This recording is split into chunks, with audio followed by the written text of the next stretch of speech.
velvet voice of Jedi Johnson narrates the way, and the ever-steady Styx boy shall ride away your brain. Bad to the bone, bruise the fur, pick up for days on days, and the great October's full of effects have bad writing to slay. We are all damage of damage. We are all damage of damage. We are all damage.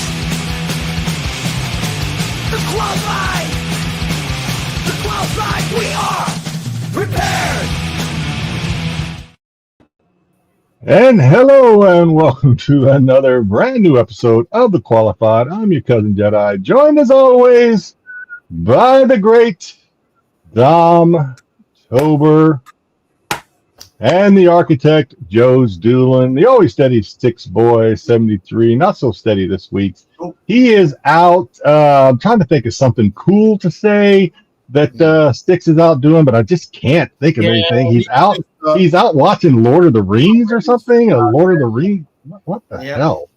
Yep. What the, Some people have to just clean garbage in the streets, and some people have to pay the price. If they do something wrong. Styx is where's the netty? I think he tricked his son into going with him. What did he tell his son to? I can't remember. I think it's all the movies, or it's going to a strip club with son. Let's go to a strip bar, and then he take him to a Lord of the Ring marathon. What the? Talk about trust issues in the future. What the hell is he doing? No. Anyway, good luck, and condolences to Styx Boy Jr. It'll never be the same. Sorry. It's a lot of talking. We have a brand new spotlight that Joe has put together this week. If you haven't watched us in 2026, surprise, but the outside looking in is no longer. But relax and rejoice. Yep. joesduelin has his version, which I guess we're going to do for going forward, at least for the foreseeable future. Joe has his outside looking in until he gets tired. So let's do he gets bored looking at girl covers. Yeah. Let's do our just looking. I'm drinking. I've been drinking green tea all goddamn day.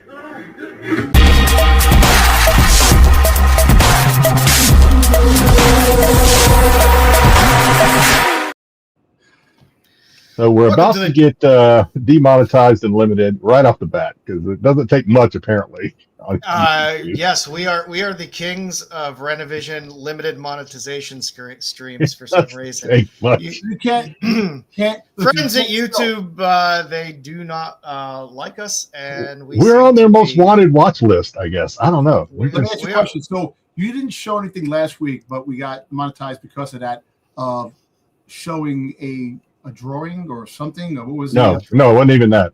We got limited for showing a nice zombie tramp cover. It wasn't even a naughty cover. It was a nice zombie tramp. It wasn't even a nice pair of nipples, silver dollar nipples, nothing like that. Come on, man. Nope. It was just a nice cover. So we just have the general expectation every week that we are going to get limited monetization, and we are going to do absolutely nothing to prevent that, or we're not changing a thing. We're not moderating our content to do anything there. Yeah, word of mouth. That's we're depending on word of mouth. Spread the word. We're depending on you guys because YouTube ain't doing us no favors.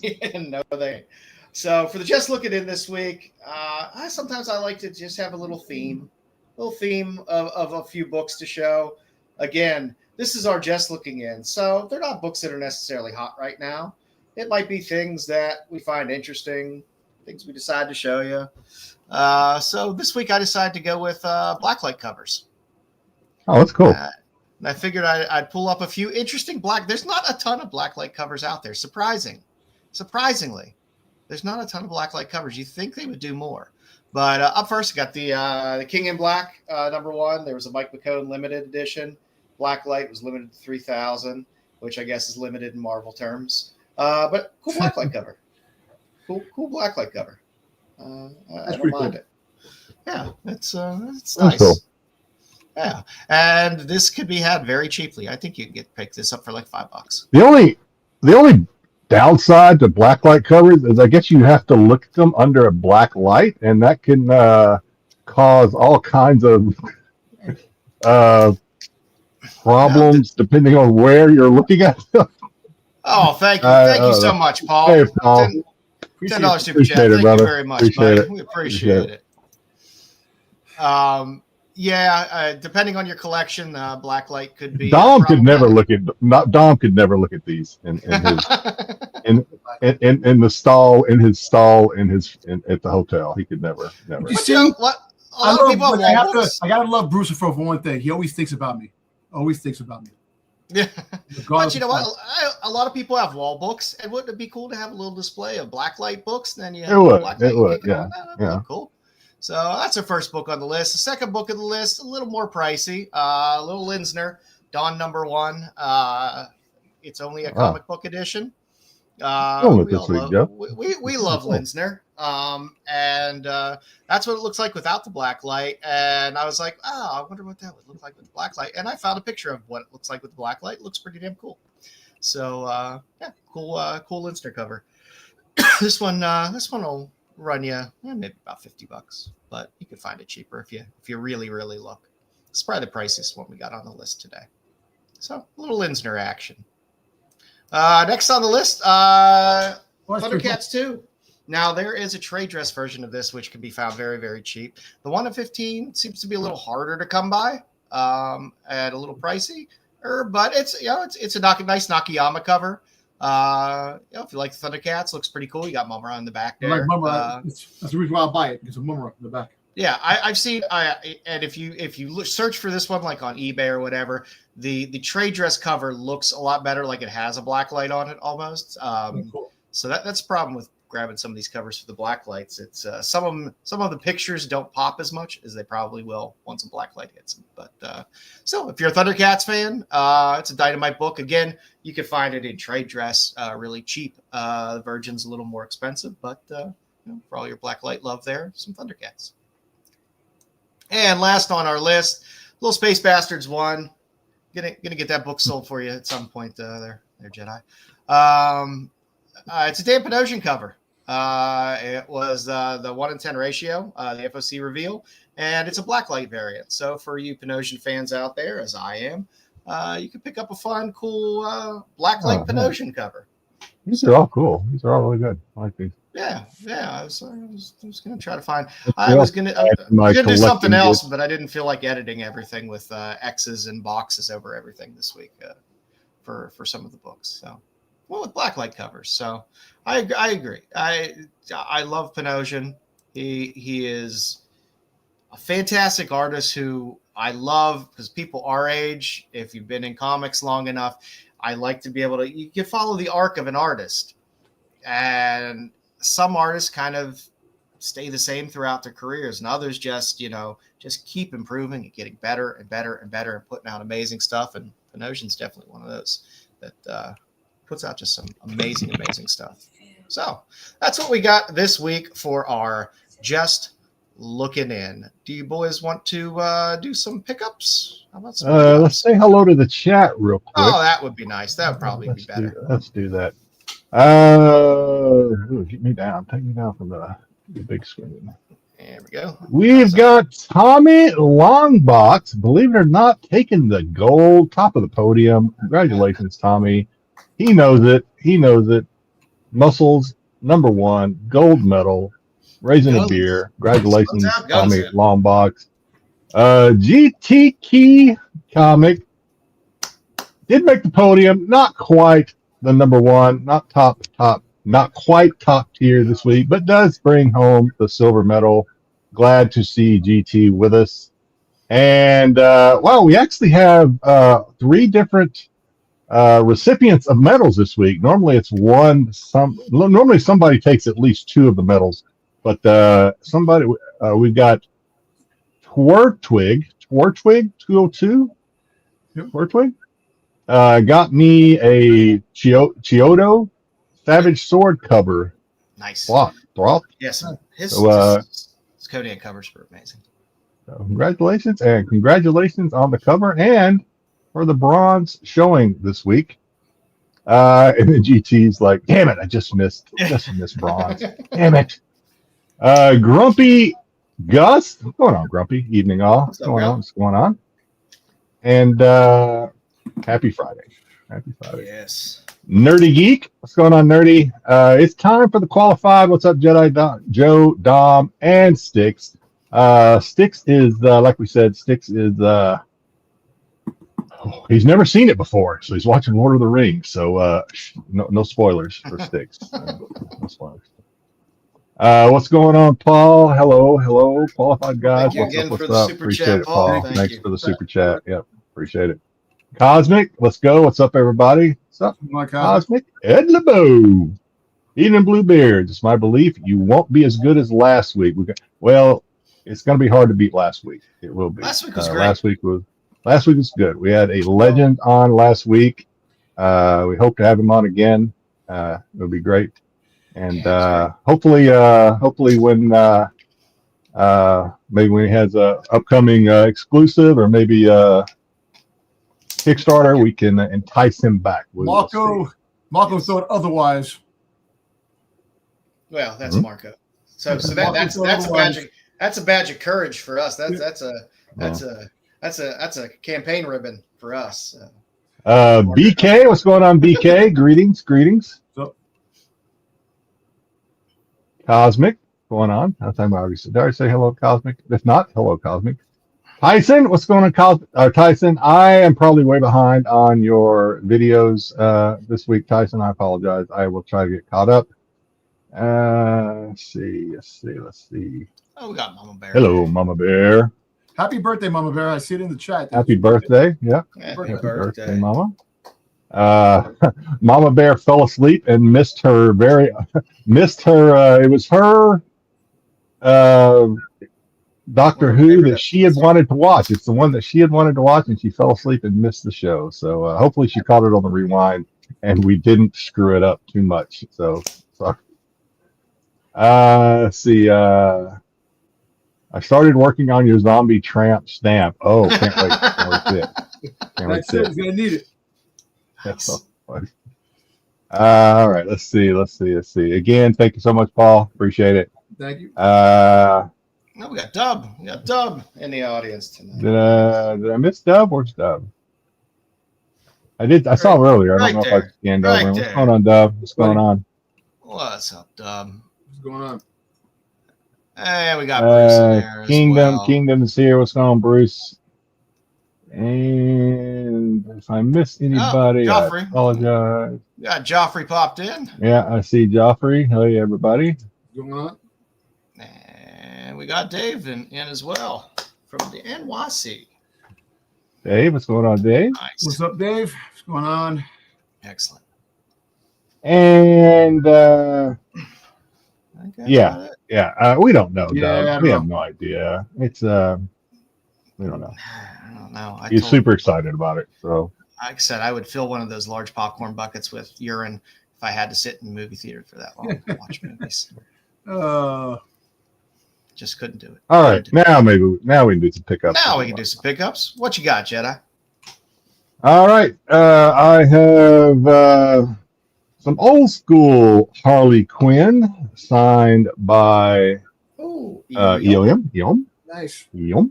Nice. All right, I have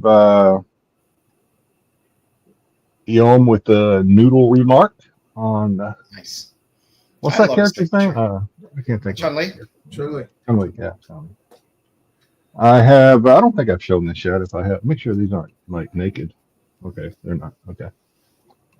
Signed by Ali and Sora Sung on these Arnold Confessions. Nice.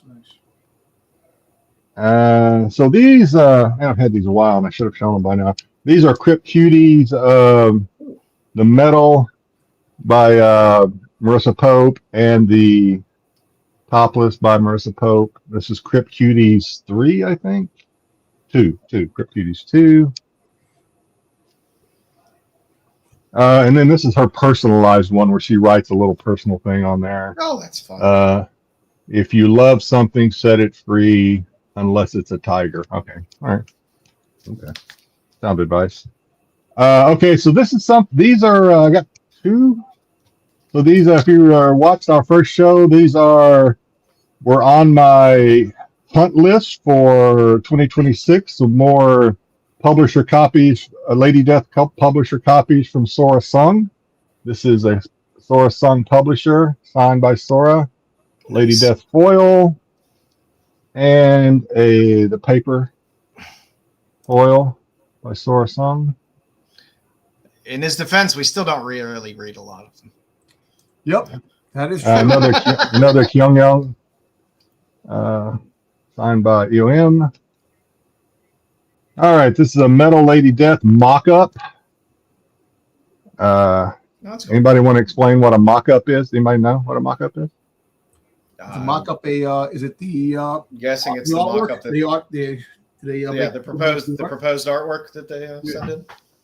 Yep, that's the proposed art that they send in to the publisher to see how it's going to fit on the cover, etc. Nice. These are signed by Polito. This is Joe hates these, I know, but these have the little stones on it. Yeah, I always just So They I look know cool. Joe hates those. They look cool. Yes, I think it is like a proof for Tyson. Definitely. Yeah, it's like a proof. Yeah, basically. Yeah. Here is some Perillo. This is a thick ass book. Holy shit.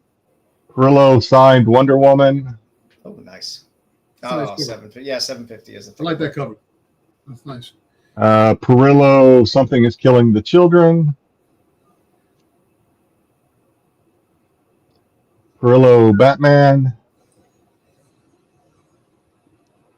And I got one more after that. I almost forgot. It's another thick book. Perillo, Amazing Spider-Man. It's a cool cover. I like that cover. Actually, I like that cover myself too. Green Goblin cover. Yeah. That's Yep. you know, I like the goblins, man. Spider-Man 49. And then, man, I threw in this crazy, like, $35 bid. I can't believe it won. Maybe, probably not worth anything, I guess. But this is a CBCS 8.0 Submariner 20. It's a 12-cent book, or 15-cent book. I threw like a 35, maybe. No, I got that That's one. nice. Yeah. Yeah, it's like, I don't know. Graded books aren't really. You got the, I Doom. love. That's a good cover. I love Submariner Doom covers.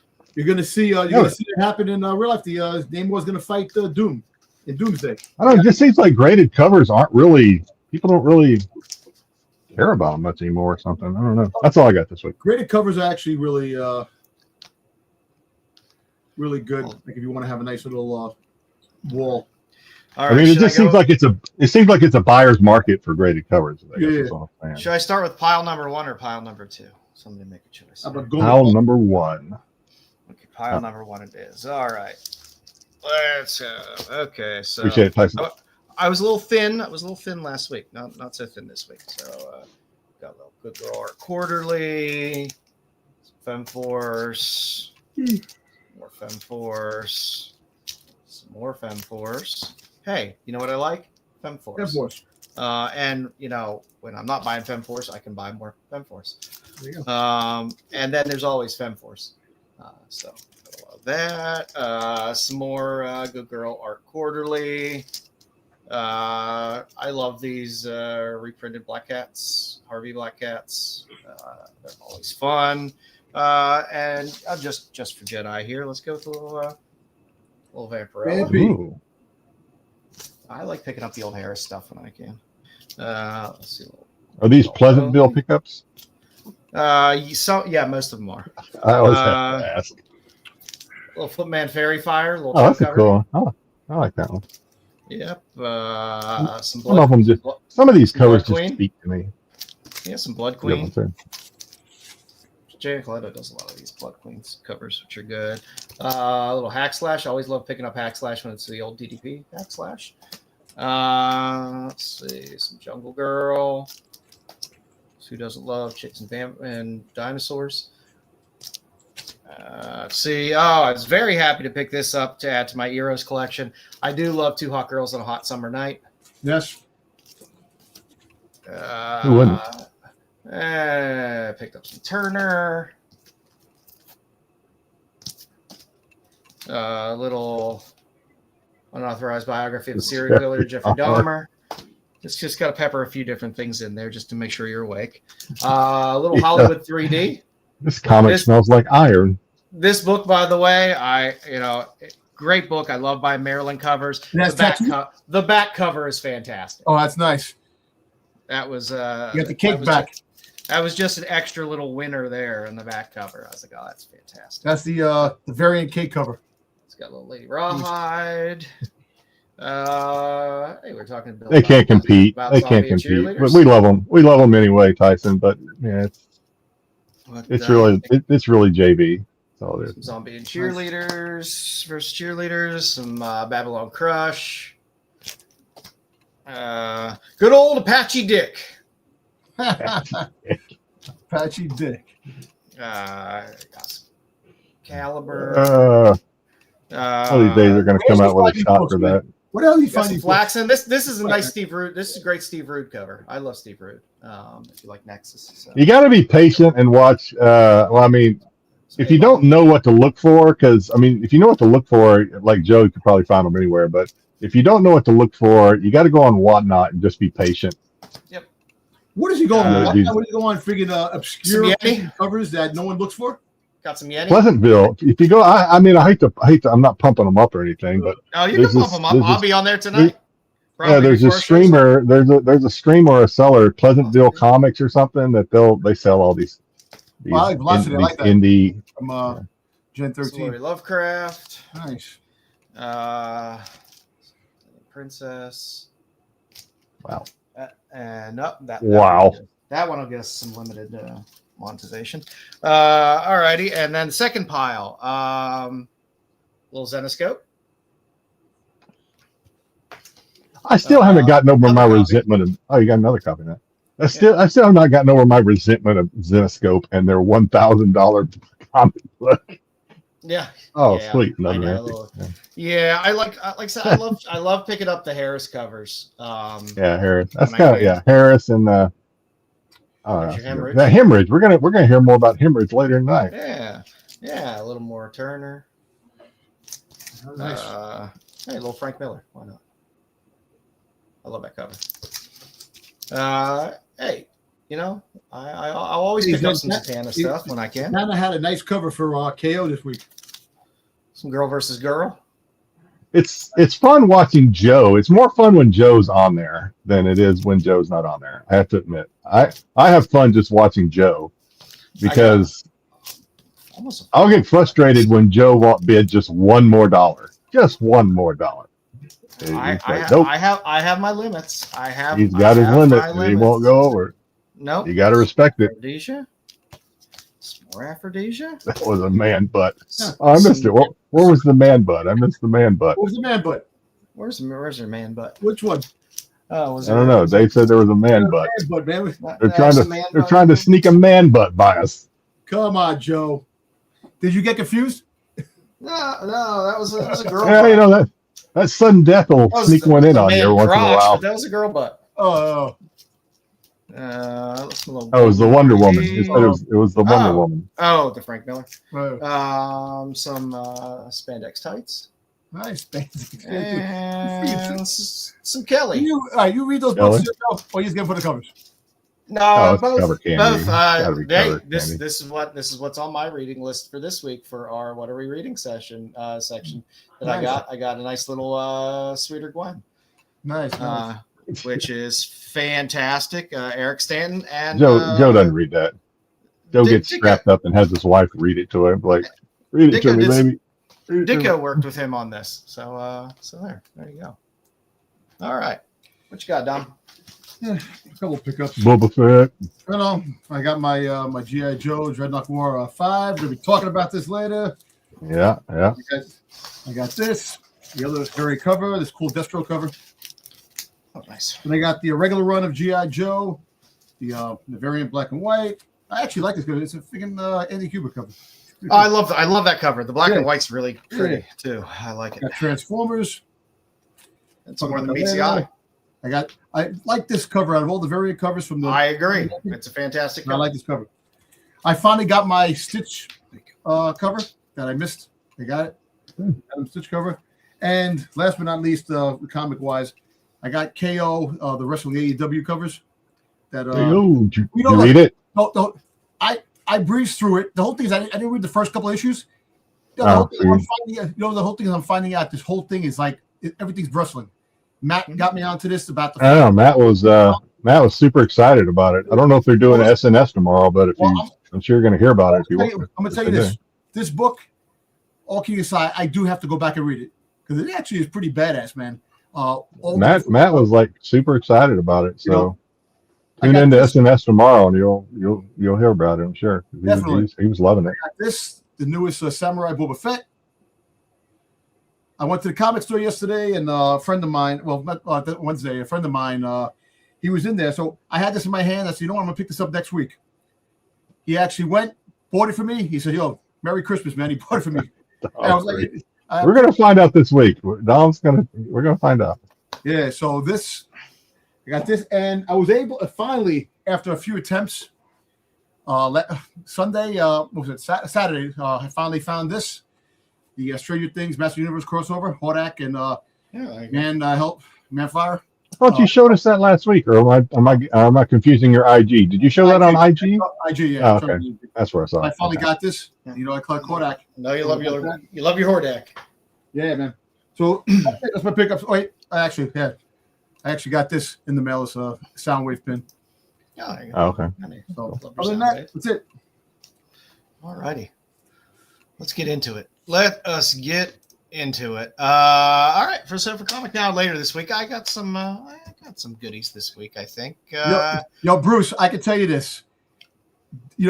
I'm very, very surprised. I did breeze through the KO book, and I'm like, holy shit. Next issue looks like it's going to be friggin' bananas, but I definitely have to go back and read it because now I'm intrigued because of what I've seen and what it looks very interesting now. The kids are liking it. Kids are liking it. Yep. That's what we hear. So for now this week, Big Clutch has a really cool G.I. Joe 324 Yes, variant. I saw this. I was going to buy this. That Jonathan Knight cover of Baroness is badass. It is badass. I want it. I was going to order this. There's the set. There's the trade dress and the Virgin. I think the Virgin's foil. It's the foil. They're both limited to 300 copies. Where's that? Okay, I'm getting ahead. Go ahead. Next, we got Devil in America #2, the Dravaka. Where's that at? Store. Is that a Kickstarter? You have to go to their web store, and I think they have it special on there. But I know Jedi loves Dravakis, and I love feet. I do. So it was a little bit of both. I love Dravakis, and I like Dravakis. Yeah, it's a good cover. It's a fun little cover. Yeah, he dropped it last night. I know.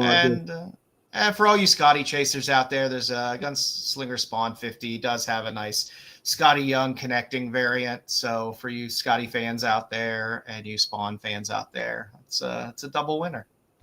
That's what we've got for now.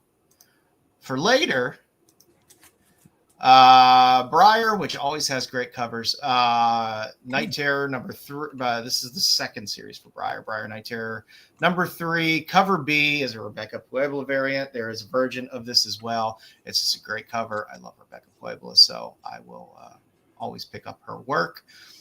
Kill All Immortals 2 #3. There's a Dan Quintana cover. I don't know when this damn thing is coming out.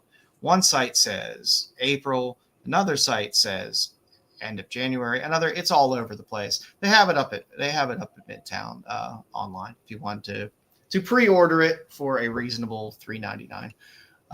It's up there, but Dan Quintana does beautiful work, and this cover is gorgeous. And we talk about how much we like Puppeteer Lee as well, and Scorched #50 does have a very nice Puppeteer Lee connecting variant. So if you're a Puppeteer Lee fan, go out and get that. It's nice. So some nice covers coming up. I like that Kill All Immortals. It's a good one. And the Kickstarter is live right now for Blam and Glam. I love Blam and Glam. I've been on this Kickstarter since the first issue, and I go back and back and back every time. Richard Morgan bangs out amazing painted covers that he does for these, which are fantastic on 13, but the variants are also fantastic. And Bang Bez is hard to come by. in terms of his art. He doesn't do a ton of covers, but he has been doing these Blam and Glam variants on the Kickstarters. He has one for 12 and one for 13. You can go up now on Kickstarter and play catch up with Blam and Glam. So the Kickstarter is now live for 1 through 13. So you can play catch up and see all of the insanely amazing covers that are in the series. There have been great artists in there. We've had Suspiria, we've had Luana Vecchio, Stephen Cedric. There's just been a lot of amazing artists that he's brought in for this stuff, as well as his own covers, which are gorgeous. It's a fun book. And the Bang Best covers are just fire. So that's what we got this week for Tops and Tails. Who do we got this week? Jedi for our cosplayer.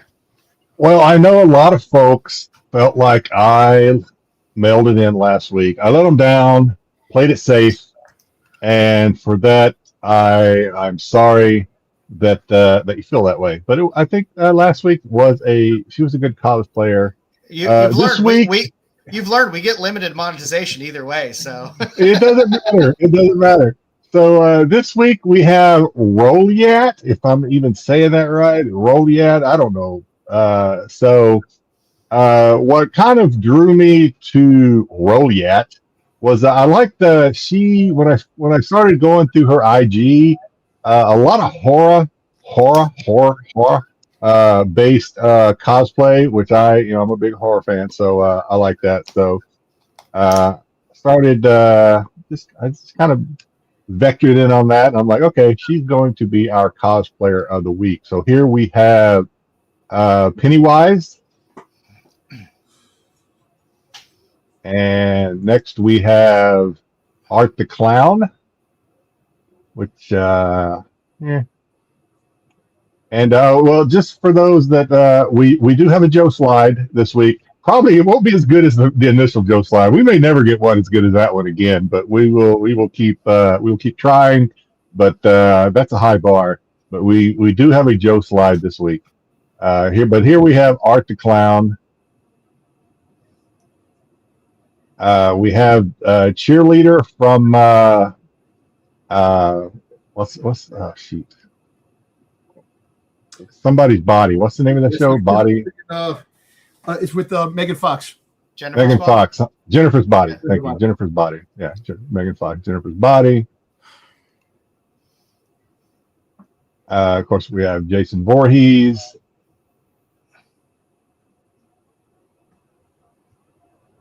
This is just Vampire Cheerleader, I guess. I don't know if there's a movie about this. There has to be. Speaking about vampires, there's a movie coming out called Vampires, the Lounge, the friggin' Vampire Lounge, something with a bunch of vampires. I gotta see it. The series Vamps. The Vertigo series Vamps was good too. I will definitely be watching that. I haven't gotten through Zombie Strippers yet. I got to go back and finish that.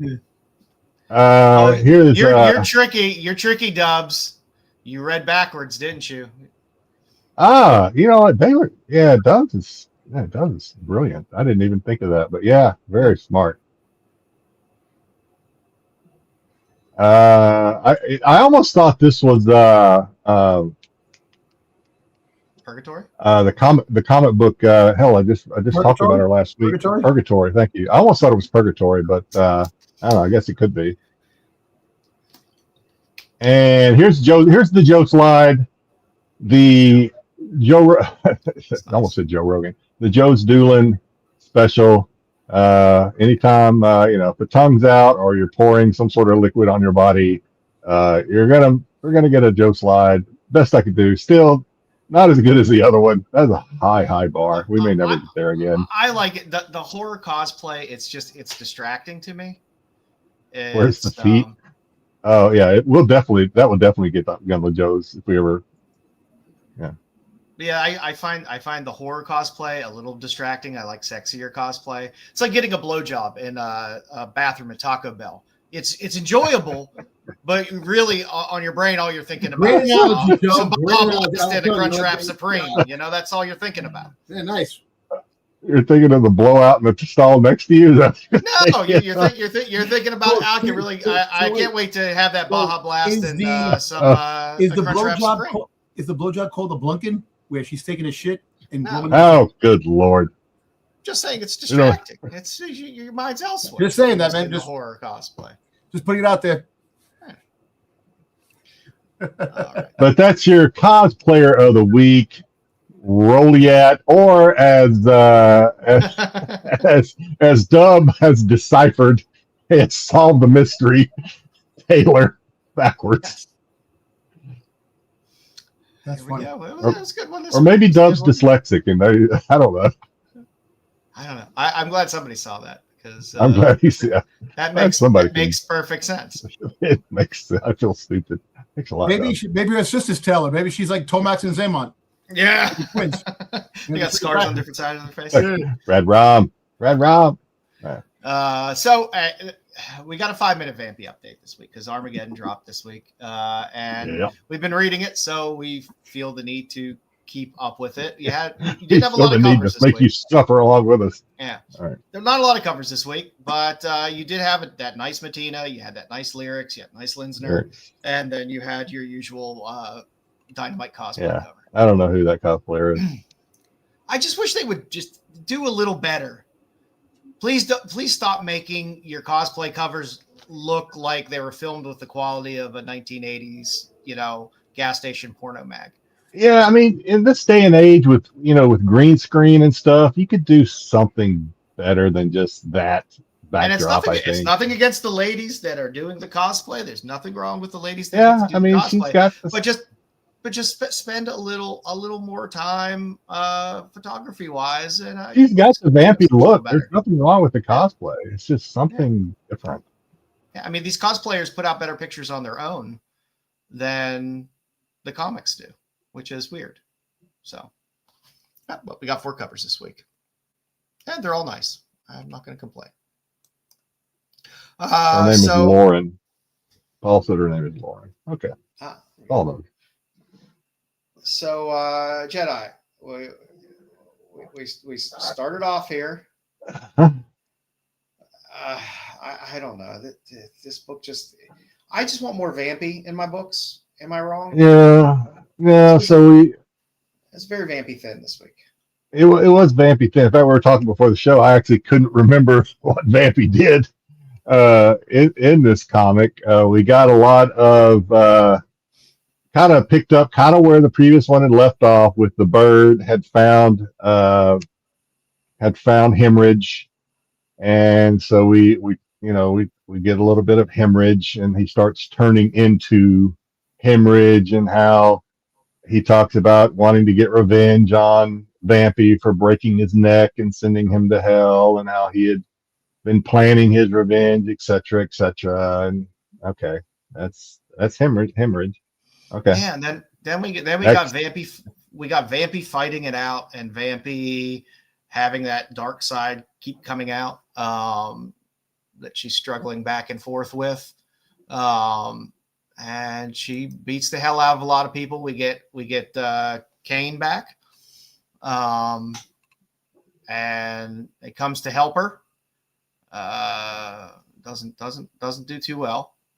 And then we finally get a portal open up, and we finally get Vampy's friends appearing. Get the crew in hell. The Roland crew is finally in hell. So they finally made it. So now we got everybody in the same place. Does that big lion-looking thing? Now, I get it. He doesn't look like Chewbacca, but the fact that he's like smells stuff, and he's like. He just kind of reminds me of Chewbacca. I got a feeling he's gonna grab a ham hanging from a tree, and he's gonna they're all gonna end up in a net or something. I'm hoping. Anyway, I'm hoping. Yeah. And then we got the little kid and his caretaker, who turns into this big old demon. So something. Little boy turns into a demon.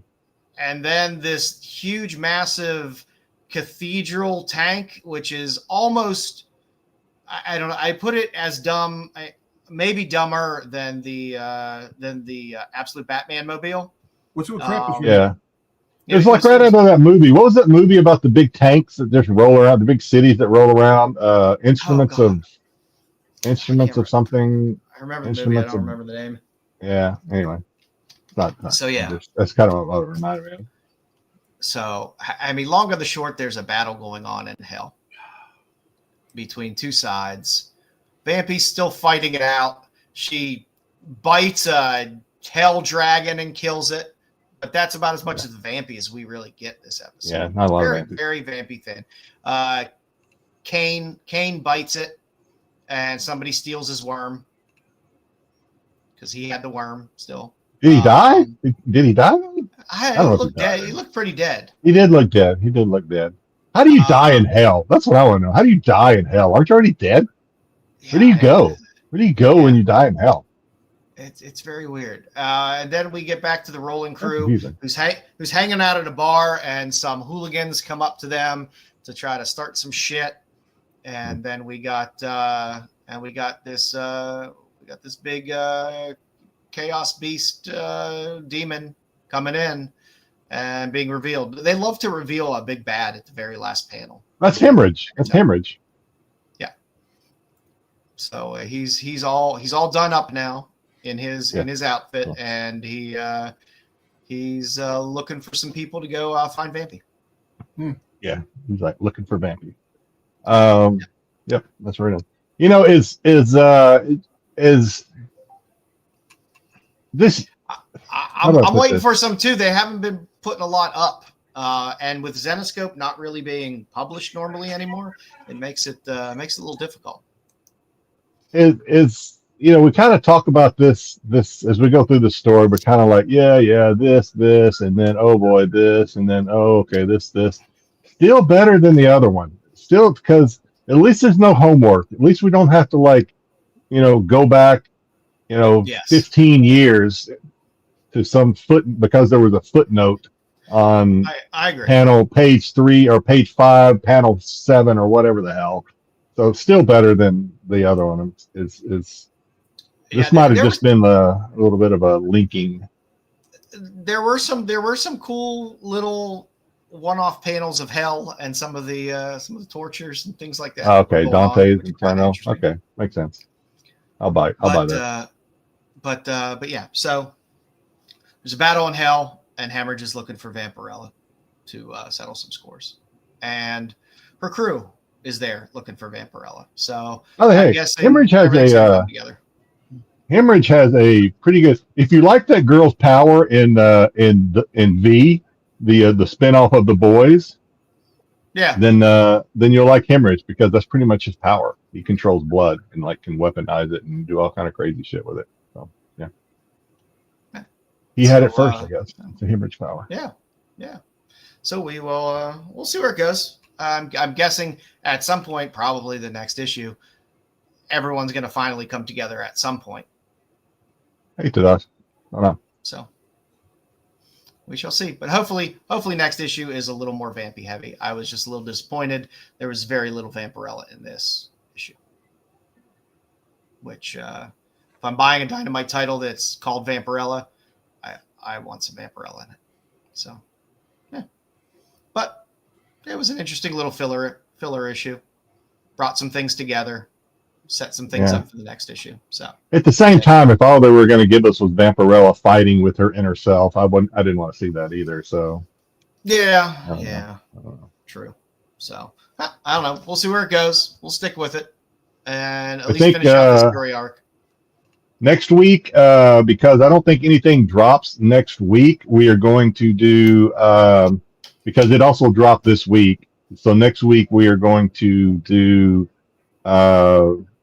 Dynamite Blood Red or Blood Red right?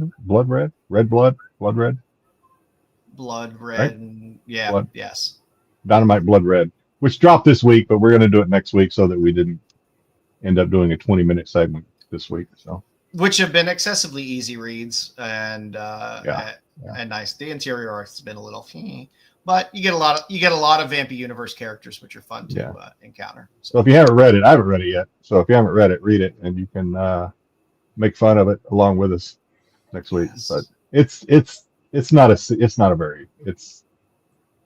like Joe said, it's an easy read because It's an easy read. It's not very much. Not supposed to be very serious. No, Doesn't take itself very serious at all. no, not at all. And now for Dom's favorite time.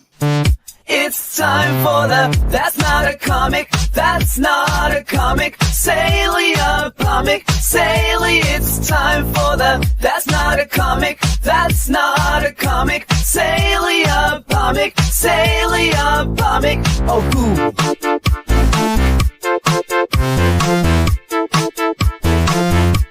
Sale of the week.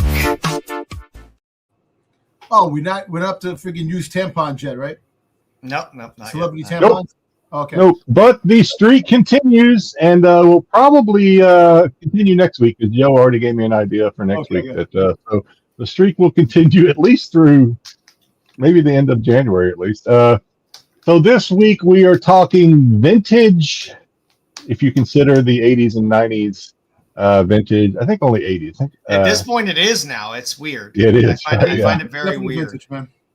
80s night lights, which is what we're talking about this week. Star Wars Darth Vader musical nightlight from the 70s or 80s. It's a ceramic. This one had some damage. You can see in the little grill, the Vader grill. From what I could read and I did a little Google homework. They said this is likely an unlicensed shop created or a do-it-yourself kit, probably at a ceramic. If you remember back in the 70s and 80s, everyone's mom did ceramics. They made those little Christmas trees. My wife was in ceramics in the 90s too. Yeah. That was all the rage. Yeah. So they said this likely was done in a ceramics hobby class, the kit or something, or a mold that they used. But anyway, it did come with a light and a music box, apparently. No, it's not one of a kind, apparently, because I did see another one that was actually in better shape. That it didn't sell. It hadn't sold, which is why I didn't put it on here. They were asking like $225 for it, but it didn't sell, so that's why I didn't have it on here. This one actually sold for $65 on a best offer back in early to mid-November of last year. So we also have ET, of course that stands for extraterrestrial, nightlight from the 80s, maybe 1982. The more little research I did, the more I believe it. This is from 82. This is a complete. There are some incomplete ones out there. There are some that are kind of people had taken some incomplete ones and had kind of used other lights to make it complete, but they said, at least according to the listing, that this one was actually complete. This one is likely made by Knickerbocker. This one sold at a fixed price of just under $60 back on January 2nd. Actually, I didn't fix that. That would be 2026, not 2025.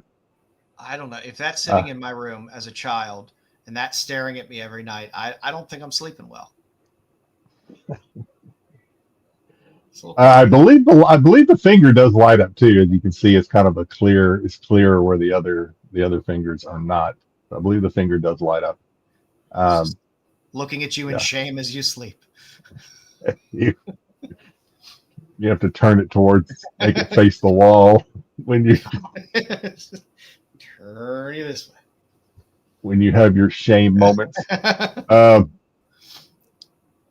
And then lastly, for this slide anyway, this is a crayon nightlight, which this is from 1988. This one is made of plastic. This is the orange one. This was made from Ralph Co. Incorporated. This one sold for a fixed price of just under $60 back on November 26th of last year. Hey, listen, if Styx could be in the chat, you can't be in the show? Come on. He's probably in intermission, stretching his legs. He's in the restroom. Try not to get blood clots from sitting for 12 hours watching Lord of the Rings. There's a brawl has broken out at the Lord of the Rings, as there's the elves versus the dwarfs. Nerd fight. Cosplayers have broken out. And then let's see. Moving on, we do have another slide of this stuff. Moving on, we have a Teenage Mutant Ninja Turtles Nightlight. We have the set of Leo and Donatello. This is from 1990. These are plastic as well. These are wall plug. These are sealed, still on the card. These are made from Street Kids Corporation. These are made in Korea. The set sold for $40 on a best offer back in mid-December. So these, I don't know. I would cool. put those up somewhere. Yeah, if you collect turtles. And then we do have, I know we have one wrestling fan, only one this week on the panel. I'm sure we have some that are in the viewers as well. We have from the WWF. Yes, it was still called the WWF back then. World Wildlife Federation. Yep. Yeah. Ultimate Warrior Nightlight from 1991. This is a plastic wall plug. This one is used. This one also from Street Kids Corporation. This one sold for $15, fixed price, back in end of October. And for roughly the same price, we have the Hulk Hogan. Also, everything the same, 1991, plastic wall plug. Also used, also Street Kids Corporation, sold for a little bit less of $12.50 on a best offer back in early November last year. So those are your nightlight, vintage nightlights, and that's not a comic. Those last two, you can't turn those last two to hide your shame. They're just staring at you, teeth out there. Yeah. Giving you those eyes. If you're a good shot, you might be able to throw your drawers over them. Okay. I was wondering where you were going with that at first there. Drawers. Okay. Yeah, your drawers. Yeah, that was something. That's good. We okay. The streak continues. The streak continues. There you go. So I think, like I said, we got at least one more week in us. We got something lined up for next week. Yeah, next week should be kind of funny. I don't know, probably not vintage, but I think it's it doesn't say it has to be vintage, just not a comic. That's all the criteria is. It's not a comic. Yeah, exactly. Yeah. All right. Well, Styx isn't here this week, so we will go right into our Chiodo spotlight. So I love Joe Chiodo. I like to buy Joe Chiodo covers. A lot of them are still very reasonable out there. He has a great variety of stuff out there. Did a lot of coloring work as well for a lot of books, but I always enjoy his art. It's always very distinctive. You can always tell it in the eyes for Joe Chiodo's work. You look at those girls, you look at their eyes, and you know it's gonna say Chiodo down there on the bottom of the cover. So some of his earlier work is these amazing Savage Sword of Conan covers. He has fantastic these Marvel magazines. Again, magazines don't get enough love nowadays. Those Marvel magazines that are out there, they're hard to store, man. You get one magazine box. Yeah. I mean, I've filled up one magazine box already. I need to get another, but you just get one magazine box. Just when you get some of these, throw them aside. You got Vampy that has good stuff. You got all the good horror stuff with Eerie and stuff like that. You got all these great Conans, and then you had all like the Punisher stuff and all that other stuff from Marvel. There's some good stuff out there, and a lot of great artwork. So, like I said, he did a handful of the Savage Sword of Conan covers, all fantastic, good classic Conan covers, which are good. Even had, I think this is a UK one on the far right on that Savage Sword, but it was a pretty good one because he's fucking up that eel pretty good. He is. He also did some great stuff on a couple Alien Worlds covers as well, which are always good. To me, it's dollar bin fodder. Like I find Alien World stuff in dollar bins all the time, and there's amazing things in there. And these Chiodo covers are no exception. Sometimes Alien World 1 gets pulled out, and of course, the Stevens cover, but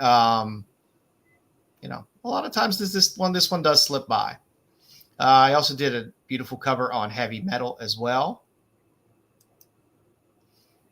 Did some nice work, covers on Flamingo. I have a couple copies of the one on the left. I haven't been able to find the one on the right. But those have some good reprints in them with some good old school artists, if you ever find and come across those.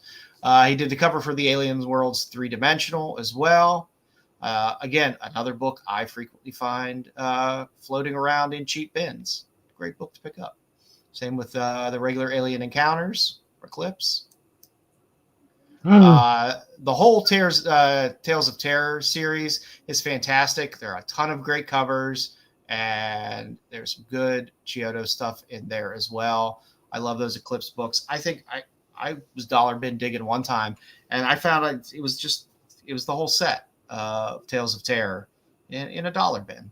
And they're great books to pick up. You got the Destroyer in there as well. You got a good. I'm never gonna knock a RoboCop cover. That's a great cover. I like that cover. Yeah. Is that and that's magazine size? That RoboCop? Yeah, I believe that one was a magazine. It looks like it is, unless it's just the way is that dude, the Dude and Destroyer book, is that freaking Patrick Swayze? Yeah, he looks a little Swayze-esque. Could be. Yeah, again, you had some more Savage Sword of Conan, which was good. He did a lot of the covers on these the Punisher magazine, the Marvel magazine that was out, which were some cool, fun Punisher covers as well. I love the one with the women trying to stab him. That's such a great cover. One of his best runs has to be this Marvel Fanfare run. You got 4 issues, 4 Chiodo covers that are all just absolutely stunning. I pick these up anytime I see them because they're all just really, really great. Damn it, Tyson. He did some Conan Saga covers as well. He did some nice little work on Black Widow. So you have a Daredevil Black Widow there, which is either like magazine or trade size. He does have a lot of art books. I threw one in here. I'll throw some more in later here. But his art books are really, really good. There's just a lot of good pinup art and stuff in his art books, and they are top notch. He also did a lovely cover on Penthouse Comics. You have the Wildstorm, the swimsuit issue there.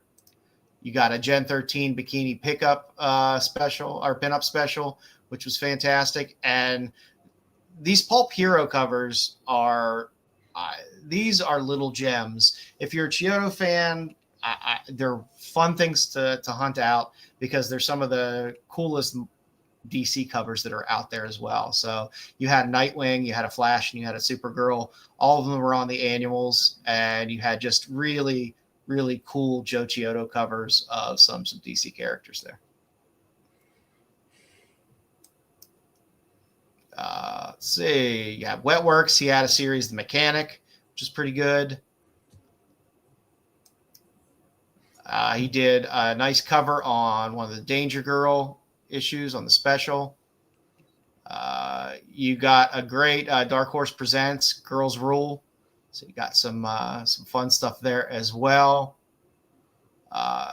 Spy Boy, great little hidden gem there of a Chiodo cover. Did a nice run on I love Vertigo. Vertigo's coming back. Very happy to see all of the Chiodo covers on Codename Knockout. Like I said, they're very good covers. That whole series has some really great artists working on it that worked on it. So again, another series I pick up. I'm trying to complete the run on Knockout, and it's a nice, cheap, easy run to kind of complete. There's your Vampy. Great Vampy cover. He did cool on this trade, this Harley and Ivy trade. Did a nice little fold-out cover on that. Then there's always that little hidden gem of the X-Men Unlimited cover there with Kitty Pryde.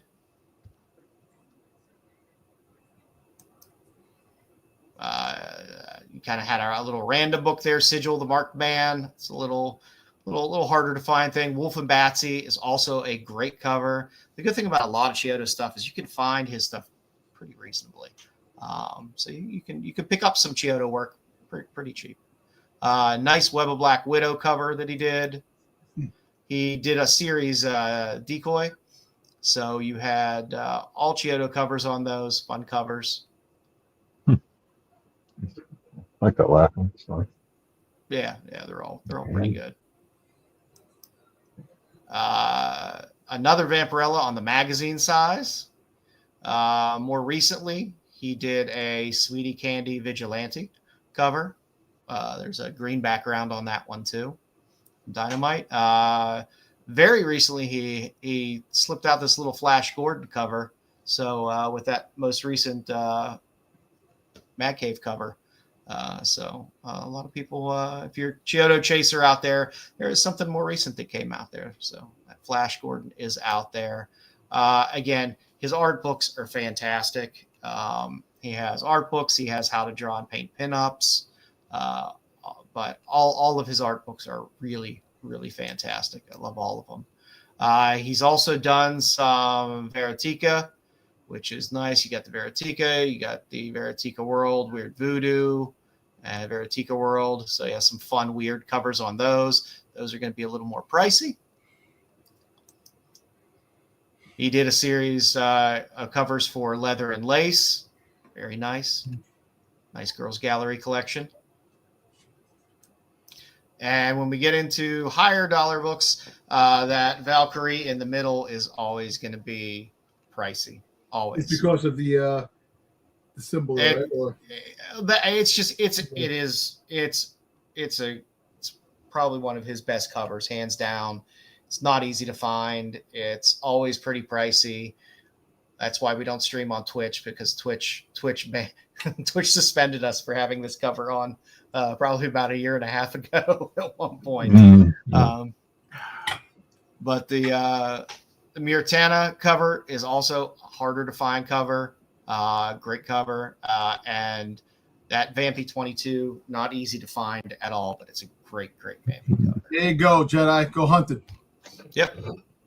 Challenge accepted. That's probably like it. I would push down seniors to get that cover because it's push down seniors who kick babies and punch puppies, man. What are you talking about? I would. I have to stop spending money on other stuff, and I could have that Vampirella. Don't pay rent for like 2 months. You'll be able to get a mortgage. So like I said, good lord, is it that much? How much is it? I don't know. No, it's not that crazy, but it is a little pricey when compared to a lot of his other stuff. I was surprised going through this. I really thought there would be a lot more stuff that he did, but it was a pretty reasonable collection of covers that he did. He did a lot of stuff doing colors for a lot of stuff for Image. Should I want the cover now? You get him doing a lot of that stuff. It's good stuff. He also did a nice little cover on Spider-Geddon. I got that one. It's still a reasonable book. It's not that expensive. Yes, Treasure Chest, and this is the one in the middle. Very hard to come by. It's I think a Legends of Oz. Did he do Treasure Booty 3 too? No.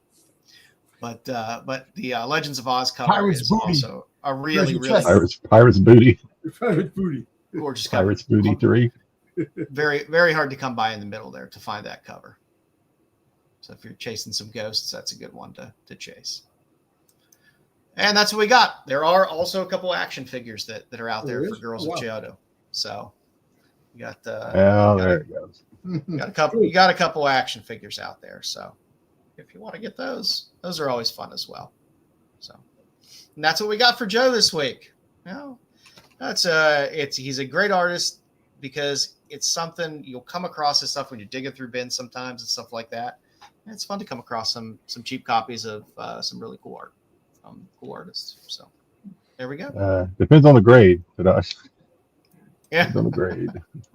It is a pricey book. It is. It is. The Valkyrie is pricey, especially graded. It gets up there. All right, Jedi, you got some collectibles for us this week? Go ahead and hit it, and I will pull it up. All right. Coming soon, collectibles. Don't might have helped a tiny bit. I was there in spirit this week. Nothing, nothing sent. So it wasn't. We wouldn't have much at all except for I forgot who did it. Well, we'll get to it. We had a catalog, sneak preview of a catalog. One of the toy companies. I want to say it was. I can't remember. Kind of gave us a sneak preview of their 2026 catalog, and so we'll kind of go through that. Some of that we'd already seen just because of previous month, but we'll probably see some of that again. A little refresher stuff we'd already seen. But first off, we have Army of Darkness by Zombie Sailor Toys. I've never heard of this company before, but this Zombie Sailor Toys, Army of Darkness. We have Mechanical Hand Ash, we have Evil Ash, and we have Pit Witch. It's been a while since I've watched Army of Darkness, but It's a fantastic movie. Great. It's great. Yeah, That Ash is a little rough. give me some sugar, baby. Yeah. So we have these little, obviously distorted, or what? They're not like to scale or whatever action figures. They look like He-Man figures. They look like the size of He-Man figures. Yeah, those. Yeah. So these are pre-order alerts. So these are available for pre-order. Moving on from that. So Army of Darkness is always that was a fun movie. I should probably go back and rewatch this. I haven't seen this in a long time. You just started Evil Dead and work your way through. Yeah. That's the best way to do it. Well, Evil Dead. Evil Dead. I remember Evil Dead scared the shit out of me when I was a the little first kid. one was crazy, but then it got comical towards the Army of Yeah, Darkness. yeah. You're right. Yeah, it got comical. The first one was terrifying for me because I lived out in the country, and anytime I went outside at night, I just pictured that camera. You know, the camera would lift up and just like start moving, like it was chased. I just pictured that shit coming at me, and it scared the freaking shit out of me. I had a wild imagination as a child. All right, moving on. We have LLD presents. This is Mezco, I guess, but LLD presents Elvira, Mistress of the Dark, little doll thing. Not the Elvira that I would want in a figure. Yeah. It does have a little cleavage on her though, so yeah. I guess you really can't do an Elvira doll without some cleavage on her though. It's not like how do you do that? But Elvira is it's good that we're getting a little I don't know what's a good word, revival of Elvira lately. I mean, I don't know, it might be short lived. She still looks how long great, it'll man. last. She still looks fantastic. What is she, like 70 something? She's got how old is she? At least she's in her 70s. Yeah. She still looks fantastic. Yeah, it's good to see some of these like I use the word revival because I can't think of any other word, but some of these revivals of some of these older older commercial actresses and but yeah, this is available for pre-order. I did see this. I do remember I did see this one on Entertainment Earth actually. So. All right, so we saw last week. We saw I Know What You Did Last Summer. This week from NECA, we have the Nintendo Entertainment System game version of Jason Voorhees. Is that glow in the dark? It looks like it should glow in the dark. I never played the game, so this is probably I guess from the game. I guess that's what he looked like in the game. Did anybody play the game? Yeah, the game was not very good. Yeah. So, but this is announced, so it's not available from what I could tell. Not available for pre-order yet. So this is just announced. So if this brings back some nostalgia, if it strikes some nostalgia chords in you, so might be something you want to just get and put on the counter or put on your I Love Me shelf. Pretty cool. He looks a little bit like a Scooby-Doo villain. Yeah, that's what I thought. The same thing. Fallout. I am caught up on Fallout. So Fallout is rolling right on through. I think we're on episode 5 of season 2 now. So we have the Death Claw Funko, this is the 5 1/4 inch Super Funko. We have Victor, which is a regular. We have Hank McLean in power armor, and we have Caesar, which is I don't know. It's good to see another old actor I say old. I guess he's how old that dude is, but good to see he's still getting some work. What's his nut from the Home Alone? He's still getting some work. Oh, Macaulay Culkin, yeah. Macaulay Culkin, yeah. So, yep, these are available for pre-order on Entertainment Earth. I'm enjoying this again, watching it with my son. He's still enjoying it. He hasn't said it's stupid yet. Hasn't gone off the rails from the game yet, which like he did with Halo after like halfway through season 1. Not even halfway through season 1 of Halo, he was like, "Fuck this! This is not even the game anymore." But he still liked this, and it's done well. The show is done well. It's entertaining. Well, I guess because I don't know, maybe it's by design, because I ask dumb questions. He's being very tolerant of me asking questions. That it's based on the Fallout Fallout universe. It's not really based on the game, per se. So it's like you can't really ask questions like, well, okay, did this happen in the game? Did this happen in the game? Did the ghoul do this in the game? Because it's like, okay, no, it's not really like that. This is just based on the universe of the game. A lot of this shit didn't happen in the game. You'll see a lot of the characters from the game, but that doesn't mean this event or that event necessarily happened in the game. So true, he was not Caesar in there. He was one of Caesar's flunkies. Okay. Macaulay Culkin. Yeah. All right, so I can see this. I can see this being popular for people that like to put this kind of stuff on their desk, and like Fallout. Yeah, it's a good property. People are having fun with it. Yep.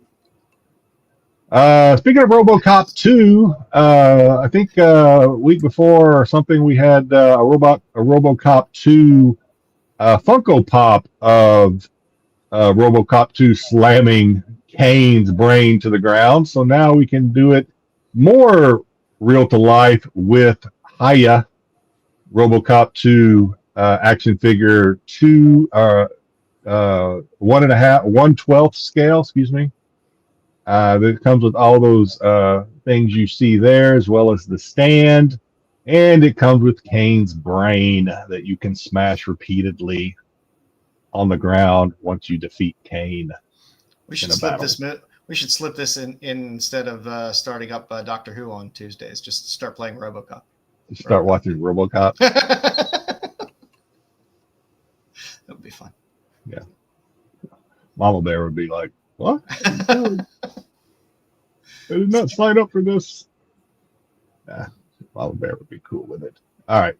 This is pre-order alert as well. All right. Moving on. Okay, so now we're getting to Trick or Treat. I couldn't think of Trick or Treat. Trick or Treat Studios has given a sneak peek into their 2026 online catalog.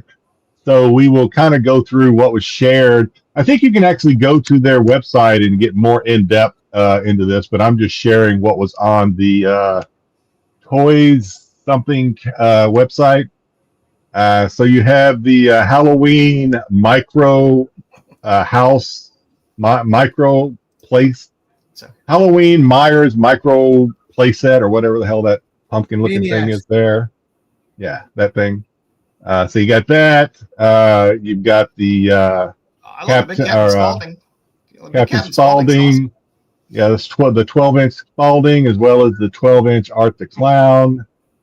All of these, I guess, will be dropping or at least pre-ordering sometimes in 2026. Captain Spaulding, as you can tell, it's censored there. It's flipping the bird to whoever buys them, I guess. We have Halloween. We have Mike Myers, as well as Dr. Loomis. Ooh, Dr. Loomis. Who doesn't want a Donald Pleasance action figure? You tell me. Yeah, you could just I don't know. He probably dressed pretty much the same in every Carpenter movie that he was in, so you can just kind of just move him to. I think he played in a lot of John Carpenter movies. I think. Yeah. He was. I know he was the president. He was the president in Escape from New York. I think he was in. I think he was in Prince of Darkness. I can't. I'm sure he was in others. We have Trick or Treat, the little creepy kid or whatever that thing was. We have a Return of the Living Dead zombie dude. Yeah, you got Tarman. Yeah, Tar. Tarman. Yeah. Yeah, that's another one I haven't watched in a long time. That's pretty good. That's a pretty good figure. I like that Tarman. Yeah. We have all kinds of Texas Chainsaw Massacre figures, as well as another Terrifier, and we have the tricycle. What's his name from Saw? Can't think of his name right now. Jigsaw. Jigsaw. Thank you, Jigsaw. Yeah. Is it me, or does Leatherface get less scary as the movies go on in terms of his looks? I think he is the creepiest in the first original movie. You know what always creeped me out more about Texas Chainsaw Massacre, more than Grandpa? The dirtiness of everything. Like, you know what? I think if Texas Chainsaw Massacre would have used like a clean meat hook or a clean chainsaw, it wouldn't have been so scary. But it's like not only are you going to stab me with that, but I'm going to get a really bad infection from you. If you're thinking about that, I need a tetanus shot. Hey, listen, I'm gonna need some penicillin. Oh, he's just freaking. He's gonna kill you no matter what the circumstances. That's more of an issue than worrying about how dirty the damn thing is. I mean, that's just always what bothered me. I can't say I can explain it. I can't even say it makes sense. I'm just saying that's what always kind of really gave me the EBGBs about Chainsaw Massacre, was just how dirty and grimy everything was. Texas so basically, Leatherface was a person with Down syndrome, because if you really think about it, Michael Myers and freaking Jason could take him out, and he won't return. He's not demon. You don't have a demon in him that comes back, make him come back to life. There was actually I didn't read it. I think I saw the YouTube comic book recap. There was a comic book. Jason Voorhees versus Leatherface, and basically Jason felt sorry for Leatherface, and he did because at some point he was gonna they were gonna battle, but Jason felt sorry for him because his family treated him like shit, and he actually felt sorry for him and just kind of left before they battled or something like that. If anybody's read the comics, correct me, but it was something like that, if I remember right. But yeah, there was a comic, Jason versus Leatherface or something like that. Yeah. We have Scream greats. We have the Maniac Cop. We have Leprechaun. We have more Michael Myers. We have the Creeper, which is really cool. The Creeper, man, I put that GIF in there for you, Dom. Leprechaun with a lightsaber. I thought that was pretty cool. The Creeper, man, they really screwed that up. That freaking Jeepers Creepers had every opportunity to be one of the best. Creepers, where do you get those? And it still was. Jeepers Creepers #1, and even #2 was really good. And then they just made it stupid. They really ruined that franchise. We have the Crow, and then we have the clowns, killer clowns. Hey, you know what's funny, Tyson? My wife says the same thing about the if I did reaction videos. I don't know, because I sit there and you got to see the reactions I do with the videos we watch at home, because we watch YouTube and she watches a bunch of different things, and I sit there and I'll make comments and she'll laugh and she'll you're freaking you're an idiot, because some of the things are hysterical, man. And I'll sit there and I'll great acting. That's why Dom's not allowed to go to theaters. People are like, they look at Giggles and like, can you shut him up? Yeah, the first two were great. Cosmic, I agree. And then they just, I don't know, they ruined it. All right. So we have Shock Monster. We have Beast of Blood. What is that one? Scared to Death. I don't know what that is. I tried to find that one. I tried to find a GIF or something for those. I couldn't find it. We have Delta Force. Yeah, I found Delta Force. I'm loving the Delta Force. Yeah, Delta Force. Deal with it. More RoboCop coming. RoboCop's. We're gonna have a lot of RoboCop. I'm going to Toy Fair, so Toy Fair next month. We're going. There could probably be a lot of different RoboCop items. Resurgence of RoboCop. Army of Darkness, getting a lot of that. Trick or Treat.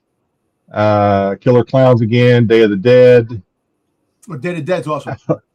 Yeah, Day of the Dead. I had forgotten about the scene where the zombie puts on the headphones. I'd forgotten about that. Yeah, that's Bob. That was Bob.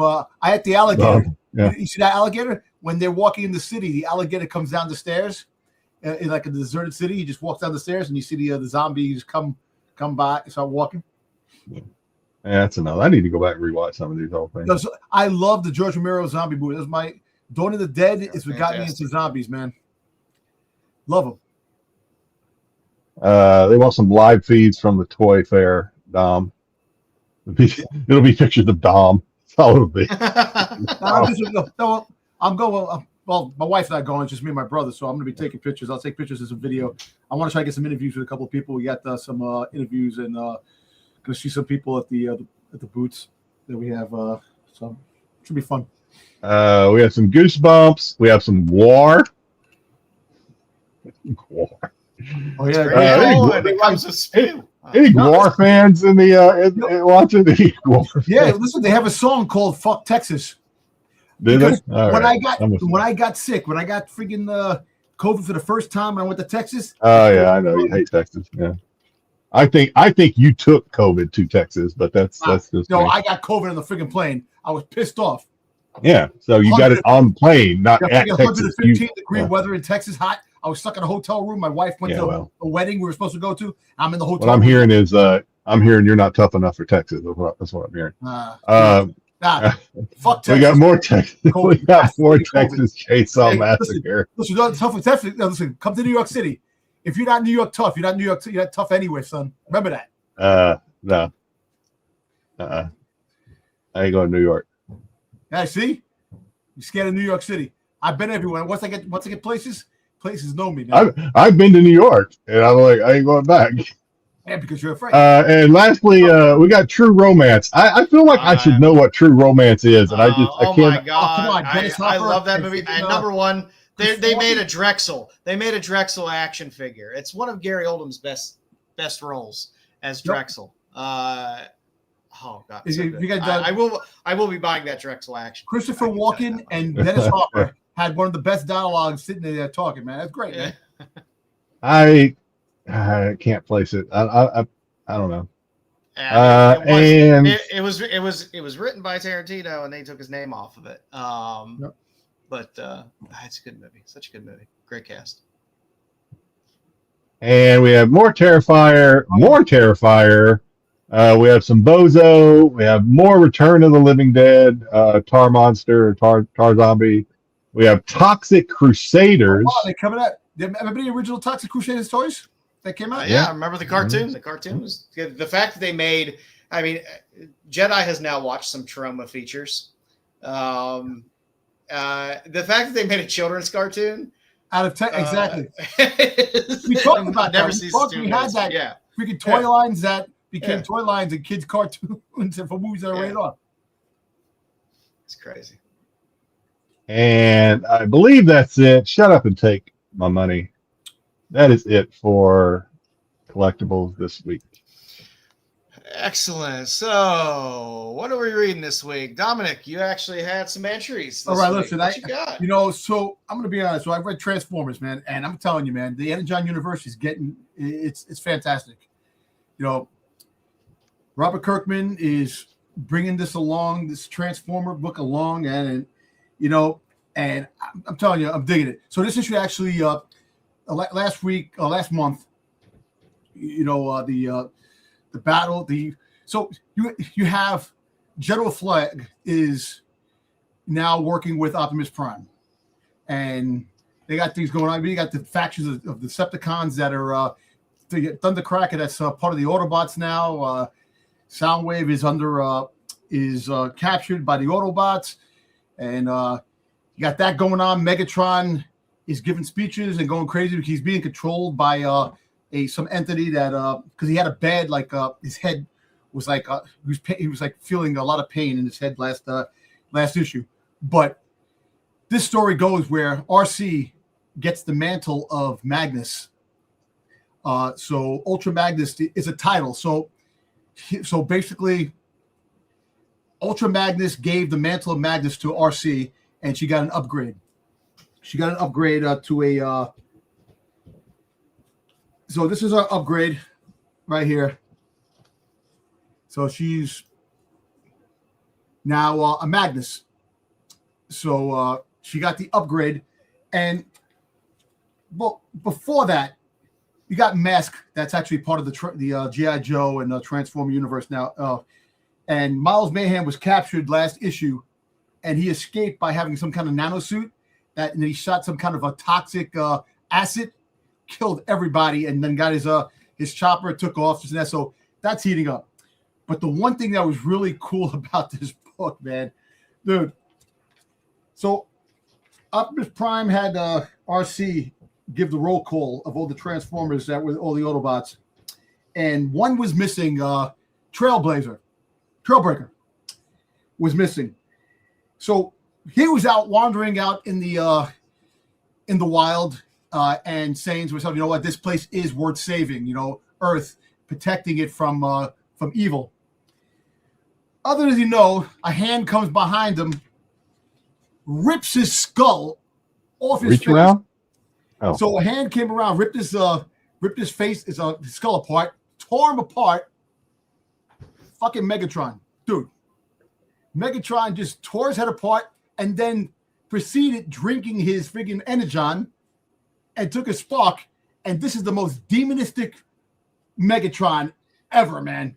Can maybe somebody who is familiar with the G.I. Joe universe, or sorry, the Transformer universe a little better than me, can somebody explain to me why they have teeth? I don't know. They just draw it. It makes no sense either, but they put teeth, but it's just something. But this is badass.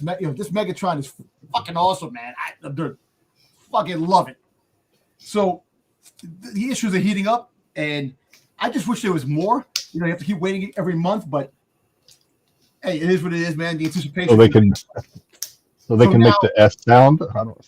That's fantastic. So now, G.I. Joe. Me and Styx, we all called it. Now, look, you can't have a Dreadnought war without the one and only Major Dreadnought. Zartan. So we called it, where the fuck is Zartan? Where the hell is Zartan? You know what? Maybe he's been somebody all along throughout the entire run of G.I. Joe. So, goes to show, General Hawk walks inside his office at the base, and all of a sudden he starts taking off the makeup. But boom, friggin' Zartan. So General Hawk has been Zartan since issue 1. So that means he created G.I. Joe. So Zartan is now in the fold, and I'm happy as a motherfucker. I'll be honest with you now. This is what I've been waiting for. Friggin' Zartan to show up. And he finally showed up, and this book did not disappoint. Look, this crossover, the Energon universe is getting better, bigger and better. And as time goes on, the more the characters intertwine with each other, it's going to even get better. It's funny because Duke hates the Transformers. Duke hates the Transformers, and he doesn't want freaking spoiler. I don't give a shit, man. If you didn't read it, man, that's it, man. So Clutch has been hanging out with Hound, which happens to be a military jeep in Transformers, this and that. So Duke didn't know that the Joes had a Transformer Really. But I'm gonna tell you this, man. It's funny. Freaking Clutch went to explain to Duke. Yo, let me explain. But Duke just freaking punched him right in the mouth. He hates the Transformers, man. So, but I will recommend these books. I don't care. I spoiled them. I'm sorry, but these are fucking great. I'm enjoying this shit. You know, this is what I've been waiting for. Like, all the other bullshit that's out there, comic wise, I don't care, man. Just keep bringing the G.I. Joe and Transformers each month, and I'm gonna love them more and more, man. Nice. You know, it's just good stuff. Good stuff. Look at it. I'm gonna give you some applause this week, Dom, because you came through this week. No, I had to. Bruce is not here to see it. Bruce is still not going to give you credit for it. You don't have to know it, Bruce, man. But I'll tell you what, all kidding aside, KO, I have to read KO because it actually looks really cool and it definitely has a whole wrestling theme. So that's why I need to start reading it. But, you know, Transformers, G.I. Joe. Hey, don't sleep on Void Rivals. Void Rivals is good. It's great too. But at the end of the day, fucking G.I. Joe, Transformers, man. Keep bringing that shit on, man. I'm going to love it more and more, man. Good stuff. Good stuff, Dom. Good stuff. Thank you, man. Jedi, what'd you get into this week? So I'm continuing on because, like I said last week, I started with Evil Ernie Revenge. I read number 1 last week, trying to figure out or get a little bit of a grip on Purgatory. I like number 1, even though it didn't give me anything really on Purgatory. I did like kind of the story, so I said I was going to keep reading it. So this week I read number 2, and still didn't give me much on Purgatory, except she's still haunting Lady Death's dreams.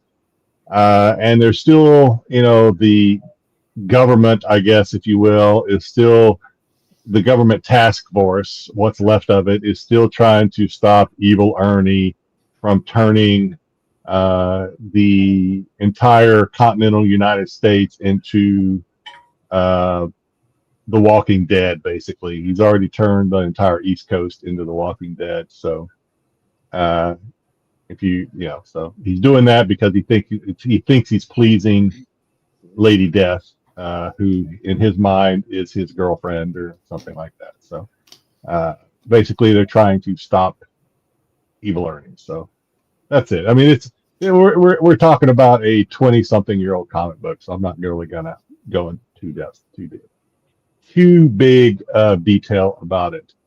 A brand new comic book that came out this week is Babs, the Black Road South.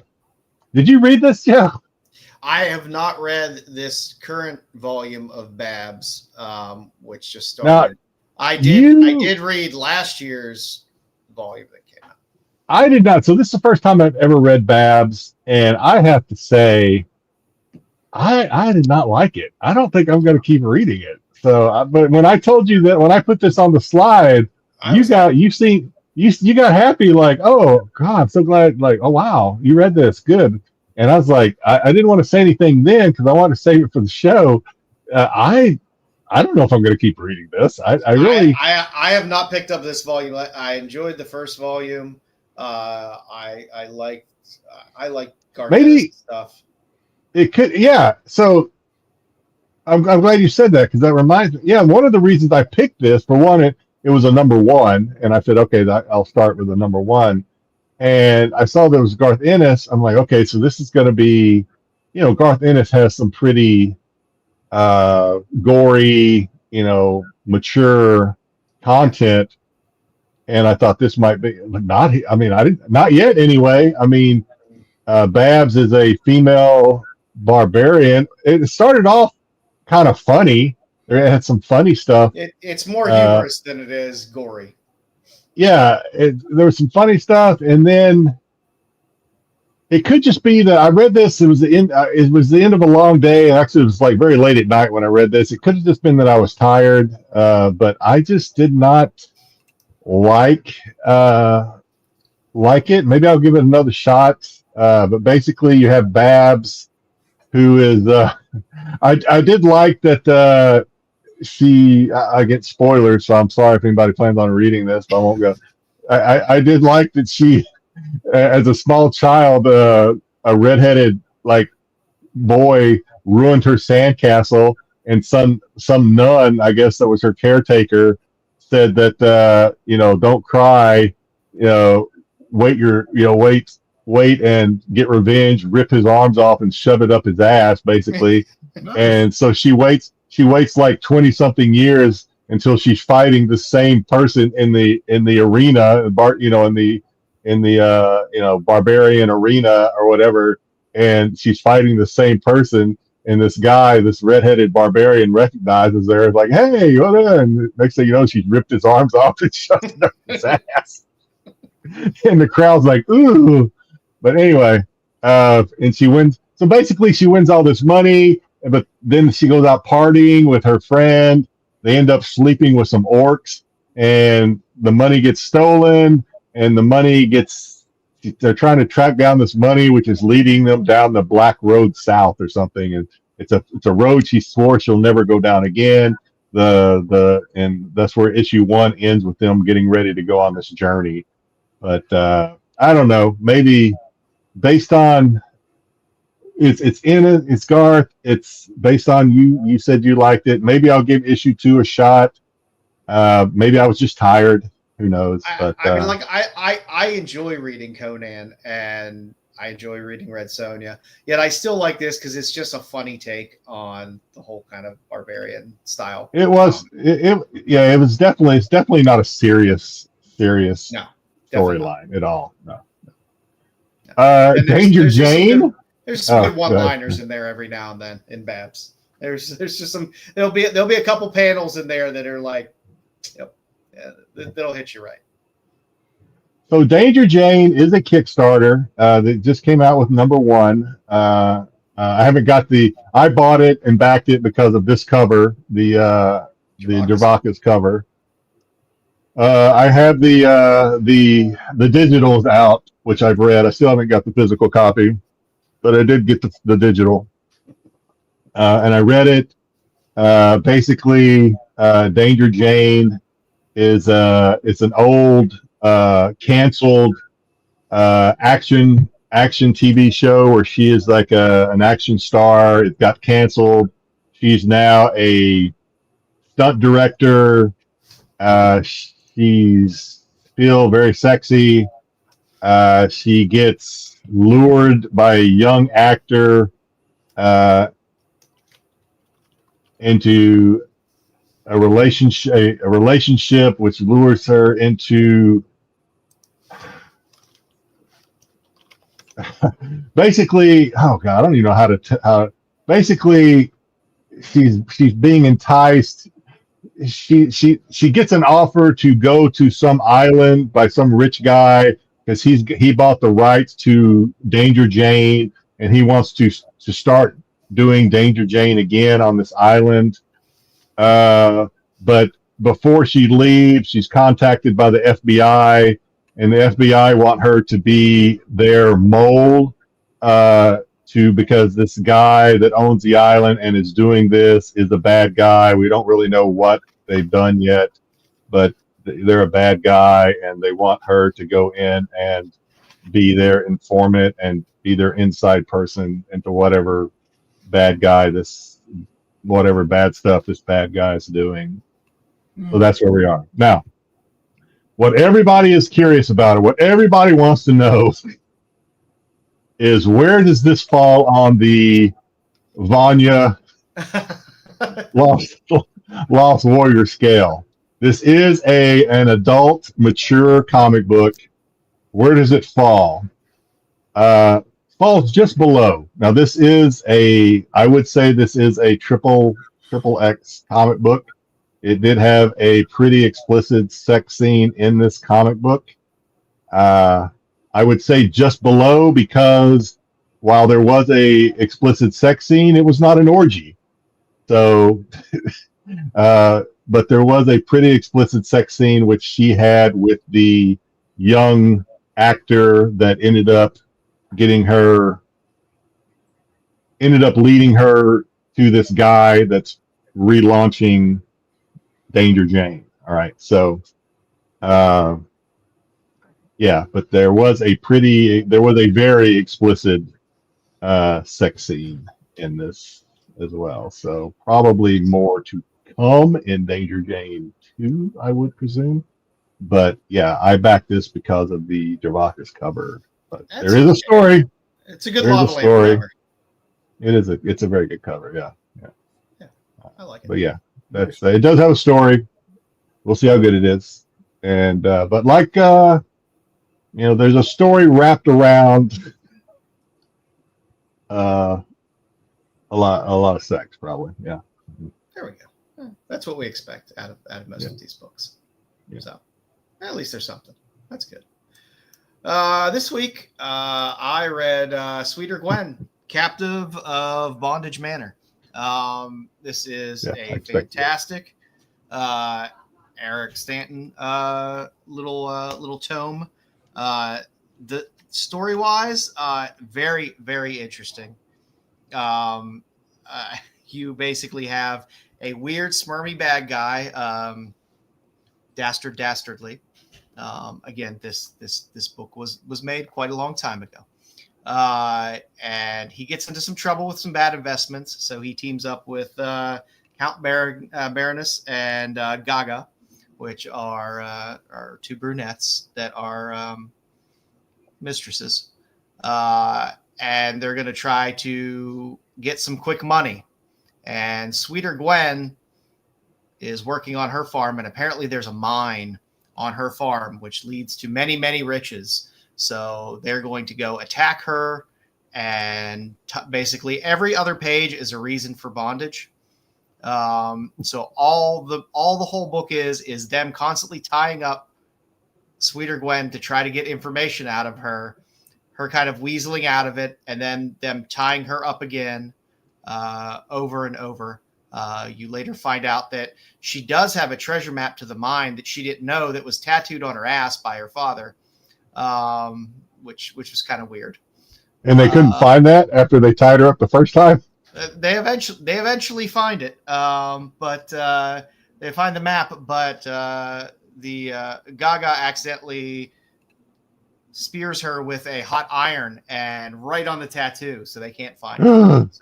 So it ends up with the Baroness just trying to dig everywhere for it, and Sweeter Gwen getting away back to her house. So story-wise, it's a little thin, but I love Eric Stanton's work.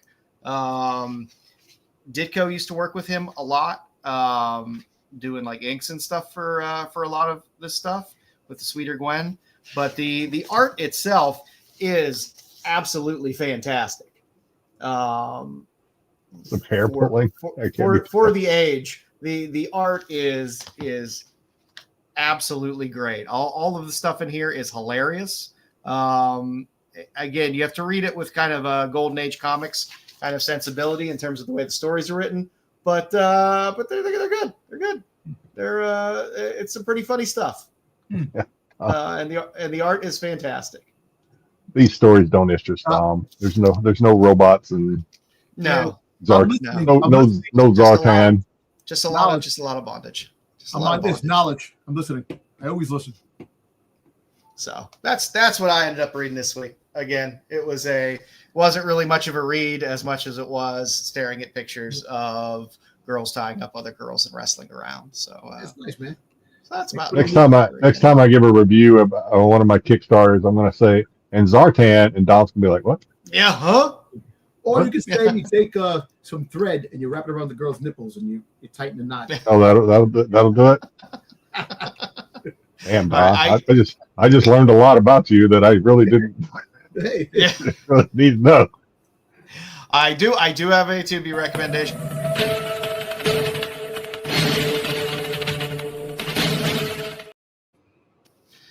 Do got a to be recommendation. I do like that graphic. And almost. And if it's a movie you haven't seen already, you're sleeping on a movie that's been out for a very long time.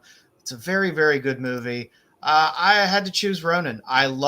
It's probably one of my favorite Robert De Niro movies. Has an amazing cast, and it gives me what I don't get in most movies nowadays. There's a lot of action, which is well choreographed and very well filmed. You get a lot of great actors.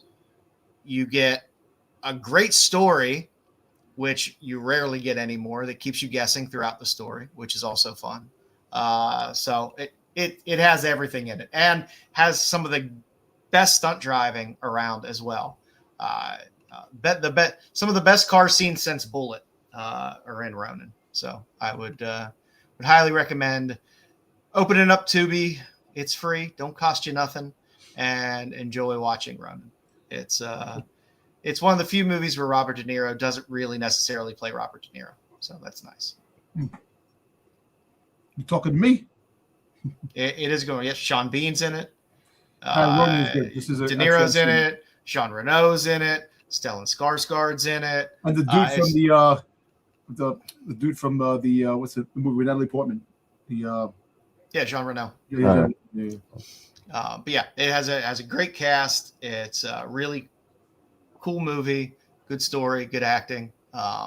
Again, they don't make movies like this anymore for some dumb reason, but I wish they did. So that's what I got for my recommendations. What are you boys watching this week? It's been rough. I started watching just last night. I took I'm almost, it's the same. It's what you and Styx were talking about last week. The what was it? 11/22/64 60, the Netflix show where Franco goes back in time to try and stop the assassination. Yes. Yeah. I started watching that last night. The first episode was like an hour, almost an hour and a half long. So I got through episode 1. But I guess that's what I thought. Other than that, just been like the regular old landman and just stuff like that. Yeah, there hasn't been much, but apparently, I mean, I looked today. A lot of stuff seemed to drop today, in terms of shows and movies on Netflix and Amazon Prime and stuff like that. So I think I'm going to have a pretty good weekend of watching. Hey, did you see? There's a movie. There's a movie coming out on Prime with Carl Urban and Tamira Morrison called The Biff. It's a pirate movie, dude. I was sitting there watching it. I watched the preview. A girl is watching her daughter. All of a sudden, these guys come to the house, and she puts her daughter inside the underneath like this little hatch to hide her. And they come and they try to hang her. So I guess apparently the woman is Carl Urban's ex-wife, and he has all these like people who go after her for a bounty to kill her. And it's a pirate movie, and she kicks the living shit out of all these guys' asses, man. And it's like really cool. It's like really cool. He like stabs this guy. She stabs this guy in the leg, and then she takes the knife and just goes up his leg. It's like this whole hamstring. It just goes up. Dude, I was like, oh shit. Because Tamira Morrison's in it. I said, Boba Fett. I gotta watch it. Carl Urban, man. I like Carl Urban. What is it? 11/25/25. I'm not sure what that. Oh, that's the movie. That's the TV show with Franco going back in time. No, it's 11/22/63. It's the show. That's actually a Stephen King. I think it's. Oh, is it based on 25/25 or something? I think it's a. Because the name of the TV show is 11.22.23 or .63. 63. I think, Yeah, I tried watching Black Phone too, but I fell asleep halfway through today. So that was something. I'm trying to think of a TV show. Was the Star Trek Starfleet Academy dropped? Have fun watching that. Yeah, well, Becky Lynch. I don't watch modern Star Trek. Becky Lynch from WWE, she's in it. So I might take a peek at it. As much as I'm not a big Star Trek, my brother watched it. I'll be interested in your take on that show. Yeah. But I watched Running Man. Jedi and I were talking about beforehand the newer Running Man. How was that? I did. It was watchable. Don't get me wrong. I thought it was all right. I love the old one. I love Arnold, man. I can't. But the original was I watched the original after, at least up until Buzzsaw got killed, and it reminded me why I loved the original so much and why I didn't like the remake as much. I love the original too, especially at the end, the song, friggin' there's to be able to have the you had better focus on the bad guys in the original, which I thought was fun. They were just kind of all kind of stand-in shit characters in the remake. Well, listen, the 80s movies, I'm sorry, man. I love the 80s movies. As much as 80s movies were, a lot of them were cheesy and that, it's still better than the shit they put out today. Like I said, I love the original Running Man, and I love Glenn Powell, and I had high hopes for this, but yeah, and I love Edgar Wright, so I had very high hopes for it, but I was you got the song "No More Lonely Nights" with the restless heart. Roll the dice, make it a brand new start. That's the end song in Running Man. At the end, when he grabs what's the name? Chiquita Alonso. Yeah. Yo, did you see what she looks like? Her? You see what she looks like now? Oh my god! Like she does not look. Show. She was a smoke show. Like I said, the new one, it was okay. It was an okay. If I never seen the original, and I watched it, I'm like, oh, okay, that's a movie. But seeing the original, to me, highlighted the flaws of the remake. Well, listen, all the new movies today play it safe because you can't do this, you can't say that, you can't wear this, you can't do that, you can't do this, you can't do that, because there was no filter back in the 80s. Back in the 80s, you could do a movie and you get along with it and you could have whatever you wanted in it, just in that. Now, there's all these guidelines. You got to do this. You got to do that. You can't say this. You can't go that. Oh, you can't name this. You can't. Get the fuck out of here. And again, I enjoyed it, and it stayed somewhat true in terms of spirit to the original bit. But the Richard Dawson stuff in the original was so damn good. And like I said, the bad guys that are in Running Man made Running Man a lot of fun. The remake, I don't give a shit about any of them at all. I like Glenn Powell. Glenn Powell's great in it. But like I said, they should have had some more interesting bad guys that they gave a little more screen time to.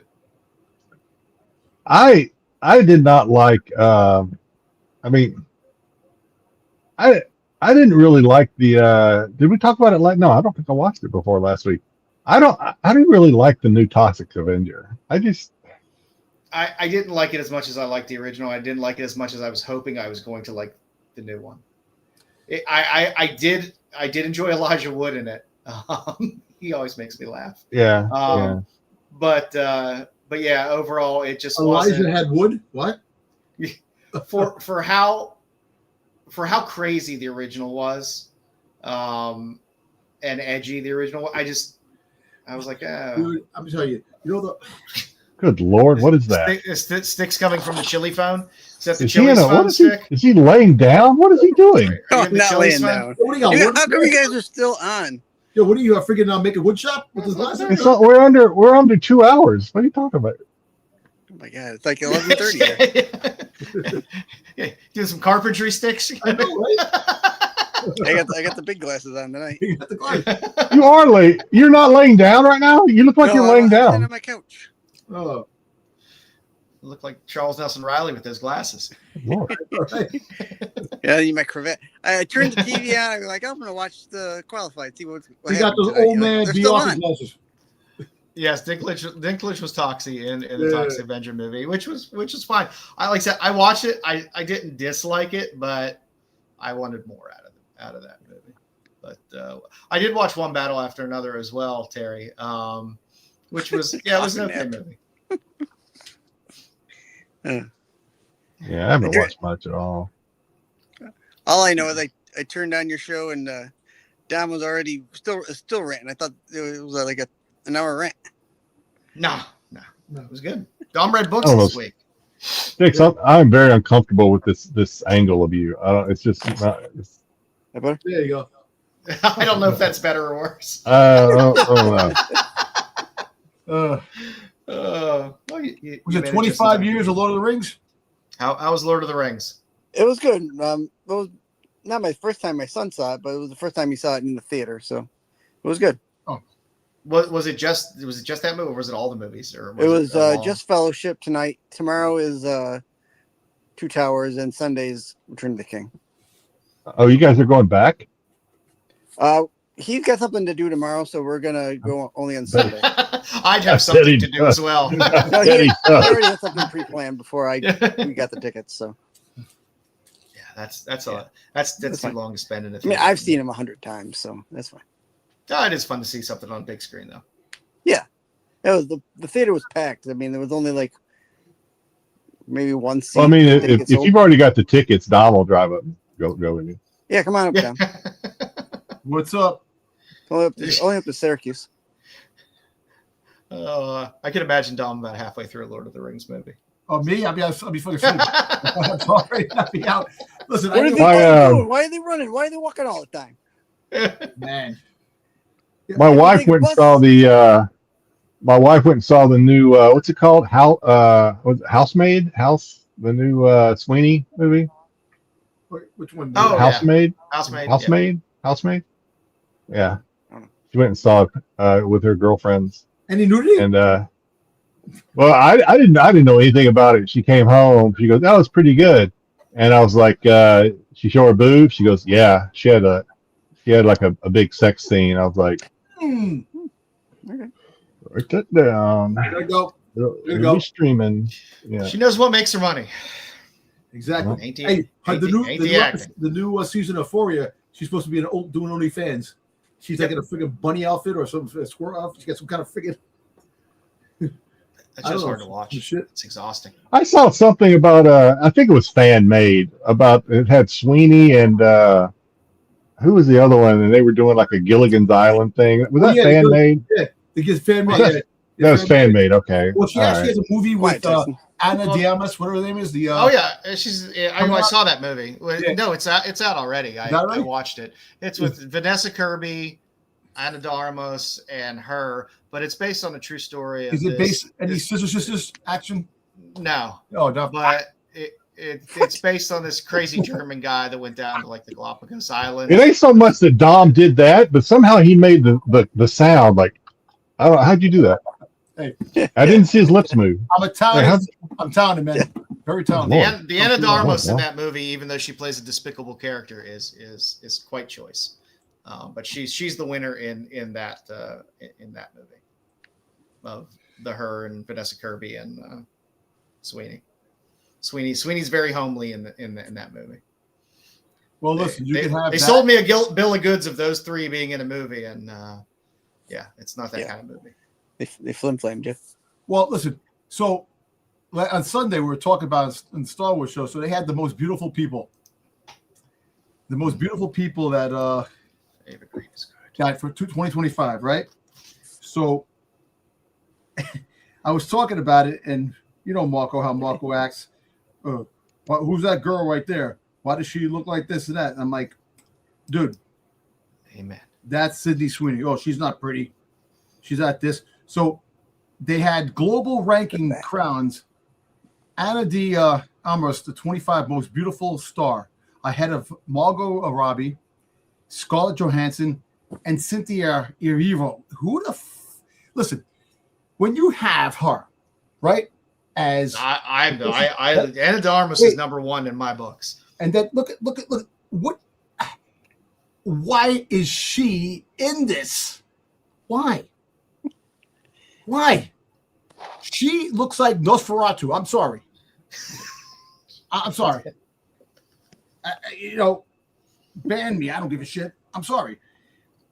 She may be a great actress. Don't get me wrong. She is a great actress. But there are other beautiful people out there. She's not one of them. Why? And then Marco was saying, "Oh, so-and-so, and come on." I'm like, he's ranting. I was like, what the hell, man? I did see Tron Ares as well, because that was finally free. I always wait till things are free. Oh, is it? Wow, what a stupid fucking movie. They say time is money, and I'm not. Yeah, time is money. I'm not going to spend my time watching that movie. Not going to do it. Where's our trail? Nope. Yeah, that's the way I felt about Tron Ares. I was like, wow, this is really fucking stupid. Well, look. Sorry. And they had a lot of talented people. How do you put Gillian Anderson in your movie and you waste Gillian Anderson in your movie?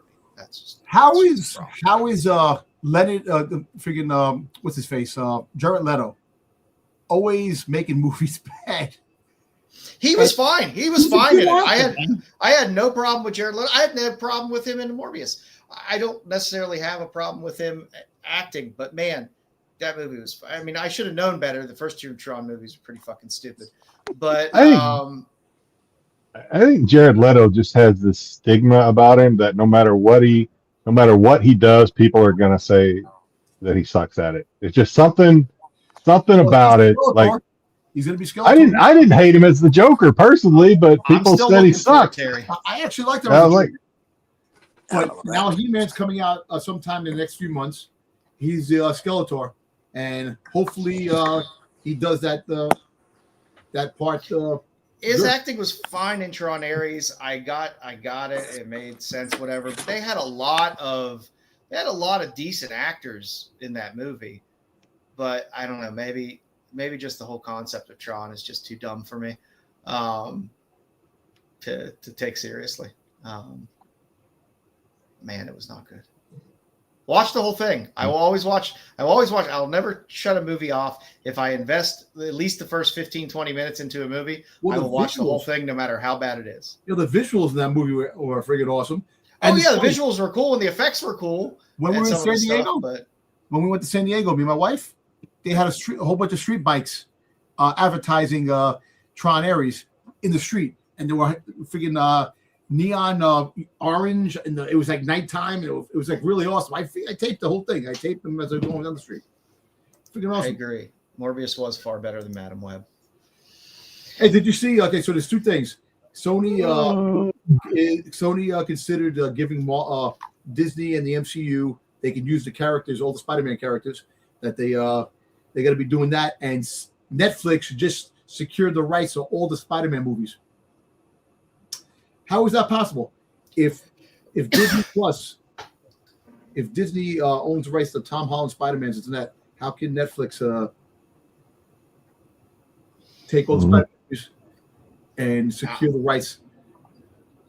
I don't know. I'm sure there's some back channel monies moving through some hands. Well, who knows?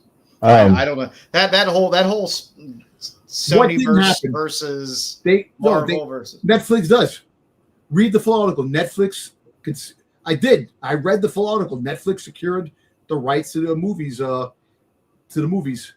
When they drop out. When they drop, I guess when they come out and when they do stream and they drop, they get it, and then they go to Disney later on. But that was, I think, it's old news. That was already old news already.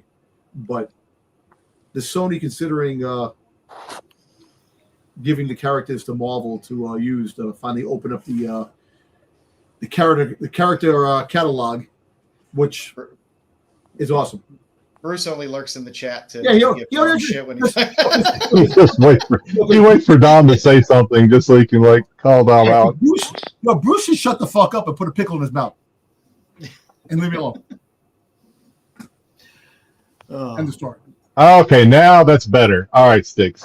That's better. Now that I see a picture in the background, I have a little frame of reference. Before, it was very distinctive. Yeah, you look like you were at the Poconos and it looked like it looked like a POV video. That's all I'm going to say. I'll just leave it at that. It looked like a lot. It looked like a POV video. If you're familiar with what that is. Bruce is on friggin' guys attack. He doesn't do that to the friggin' Marco. He's afraid of Marco. Well, we already have limited monetization, so we're good. So. All right, kids. Well, next week, I don't know what next week will bring. We'll see. But the streak will continue. The streak will continue. I'm not fucking wrong. Hey, listen, I don't make shit up. They have the fucking rights. They own the rights to the fucking the Spider-Man movies up until the point where they come out into the theaters, and then later on. All right. So. You and Bruce can invite you on his show on Sunday, and you guys can argue it there instead of arguing it right now at the end of this show. So the last thing I need is more news on Bruce's segment. Yeah. All right, kids. Well, thank you for joining us this week. I hope you had fun. Hopefully, we'll come up with something next week to tickle your fancy. But until then, let's. I don't know why I always forget anymore to plug things like we're supposed to. Don't forget. Don't forget. Kyle still has his GoFundMe up there as well. Help him out. I know he definitely appreciates it. We all love Kyle. Sub up to Rennavision. We're like subs. They're good. Give us a thumbs up every now and then. Hey, we don't mind that as well. That's nice. It's nice. Sub up over Kingdom of Nerds, where Bruce is constantly dropping comic content on Fridays and Sundays, and then he has his recorded DCU show and a Red Shirt show and all kinds of stuff over there at Kingdom of Nerds. Join Styx and sometimes me and normally Jedi over on Tuesdays to watch some Doctor Who rewinds. It's a good time. What are we watching this week, Styx? We're going to be starting into the Matt Smith era of Doctor Who. Yep. So There we go. here we go. Nice transition from talking about Morbius to talking about Matt Smith, and It works out well. That works nice. And sum up over at Absolute Geek Podcast, where you can catch Styx and Dom and Matt talking all the wrestling news on Thursdays. Which always We had this week. We actually, with my surprise, we actually did the show Wednesday live, which I was surprised. I thought we were going to do tape the show and drop it on Thursday, but I had to work. So I think next week the same thing too. I believe. Oh, there you go. I'm going to I have. kind of like it on Wednesday. But you like it on Wednesday? Yeah. We'll see what happens. But it's up to Matt. Matt has to see if he. Yeah. But I don't mind doing it on Wednesday because sometimes Thursday I have to work. You know. We have fun. We have fun, Cosmic. We always have fun. We Good always You have guys should check it out. We always have. Yeah, maybe one day I'll pop up on Styx's show, Doctor Who, one day again, and I guess That's always fun. You're always welcome, Dom. You're always No, I welcome. appreciate it. So I wish my brother would definitely. Your brother as well. Yeah, I'll talk to him next Yeah, month. you'll talk to him I'll at get Toy it. Fair. He'll be at Toy Fair. So There you go. Yeah, good stuff. Just tell him, if he comes on, not to get upset when me and Joe go on a completely, Yeah. Different rant. just a rant on completely different Yeah. fandom, like just way off left field. We'll go on some tangents. Yeah, Times. just, yeah. I'm You can always tune in to the CBSI Hot 10 on Fridays, which I believe Styx is fine with it. I think Pete's dropping them at 10 o'clock nowadays. Yes, he is. I believe that's the now settled time. So Pete will be dropping those Fridays at 9. We're smack dab in the middle of that shit because we're coming on every Friday at 9:30 because we don't change our time for no one. Join the boys for some craziness. You have an SNS tomorrow at 8 o'clock. It should be 8 o'clock there. Are you guys doing SNS tomorrow? I'm not 100% sure. I wasn't planning on being on there tomorrow, but I'm not sure if Matt's still doing it or not. So Styx will be reporting live from the Lord of the Rings, live from Middle Earth. live from Middle Earth. Yeah. hey, listen, hey Bruce, you know what? You got a good idea there. I can go out friggin' to all the food places and look for the best pickle dishes. Which actually, Capital Burger in Washington D.C. When you go in there order, Capital Grill. Yeah. they got Capital Grill. It's called Capital Burger. Capital Burger is Oh, like they have a new block ones? from the Marriott. They give you a little like a cup with like bread and butter pickles in it, like garlic and stuff like that. It's like really, I think garlic or vinegar. It's like really good, man. Like the pickles like sautéed, really good stuff. Nice. Before Nice. you And- do the meal. And on Sundays, you can, for all your Star Wars needs, whatever those may be, Doesn't Cosmic. you can check out the boys on Tales from the Dark Side, and then loop No. all the way back around on Wednesday for the Tack Show, where Dub and Marco and Bruce talk about all the latest comic stuff going on in the comic world that does not involve boobs. Hey, they have a pickle place up the block from here over here too. There's a pickle. Pickles are delicious. Yeah. It's fine. Dom has just embraced. Remember when Dom used to fight the whole pickle thing, but now he's just embraced it. You know what? That's how you shut Bruce up. Hey.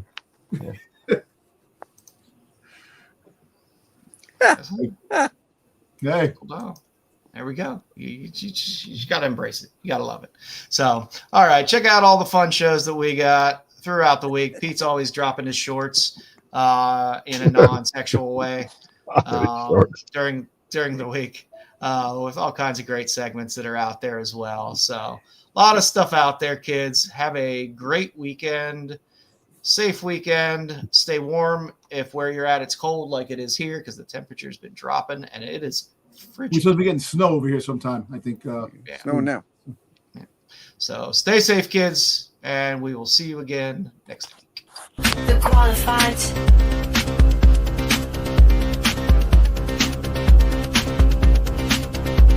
The qualified.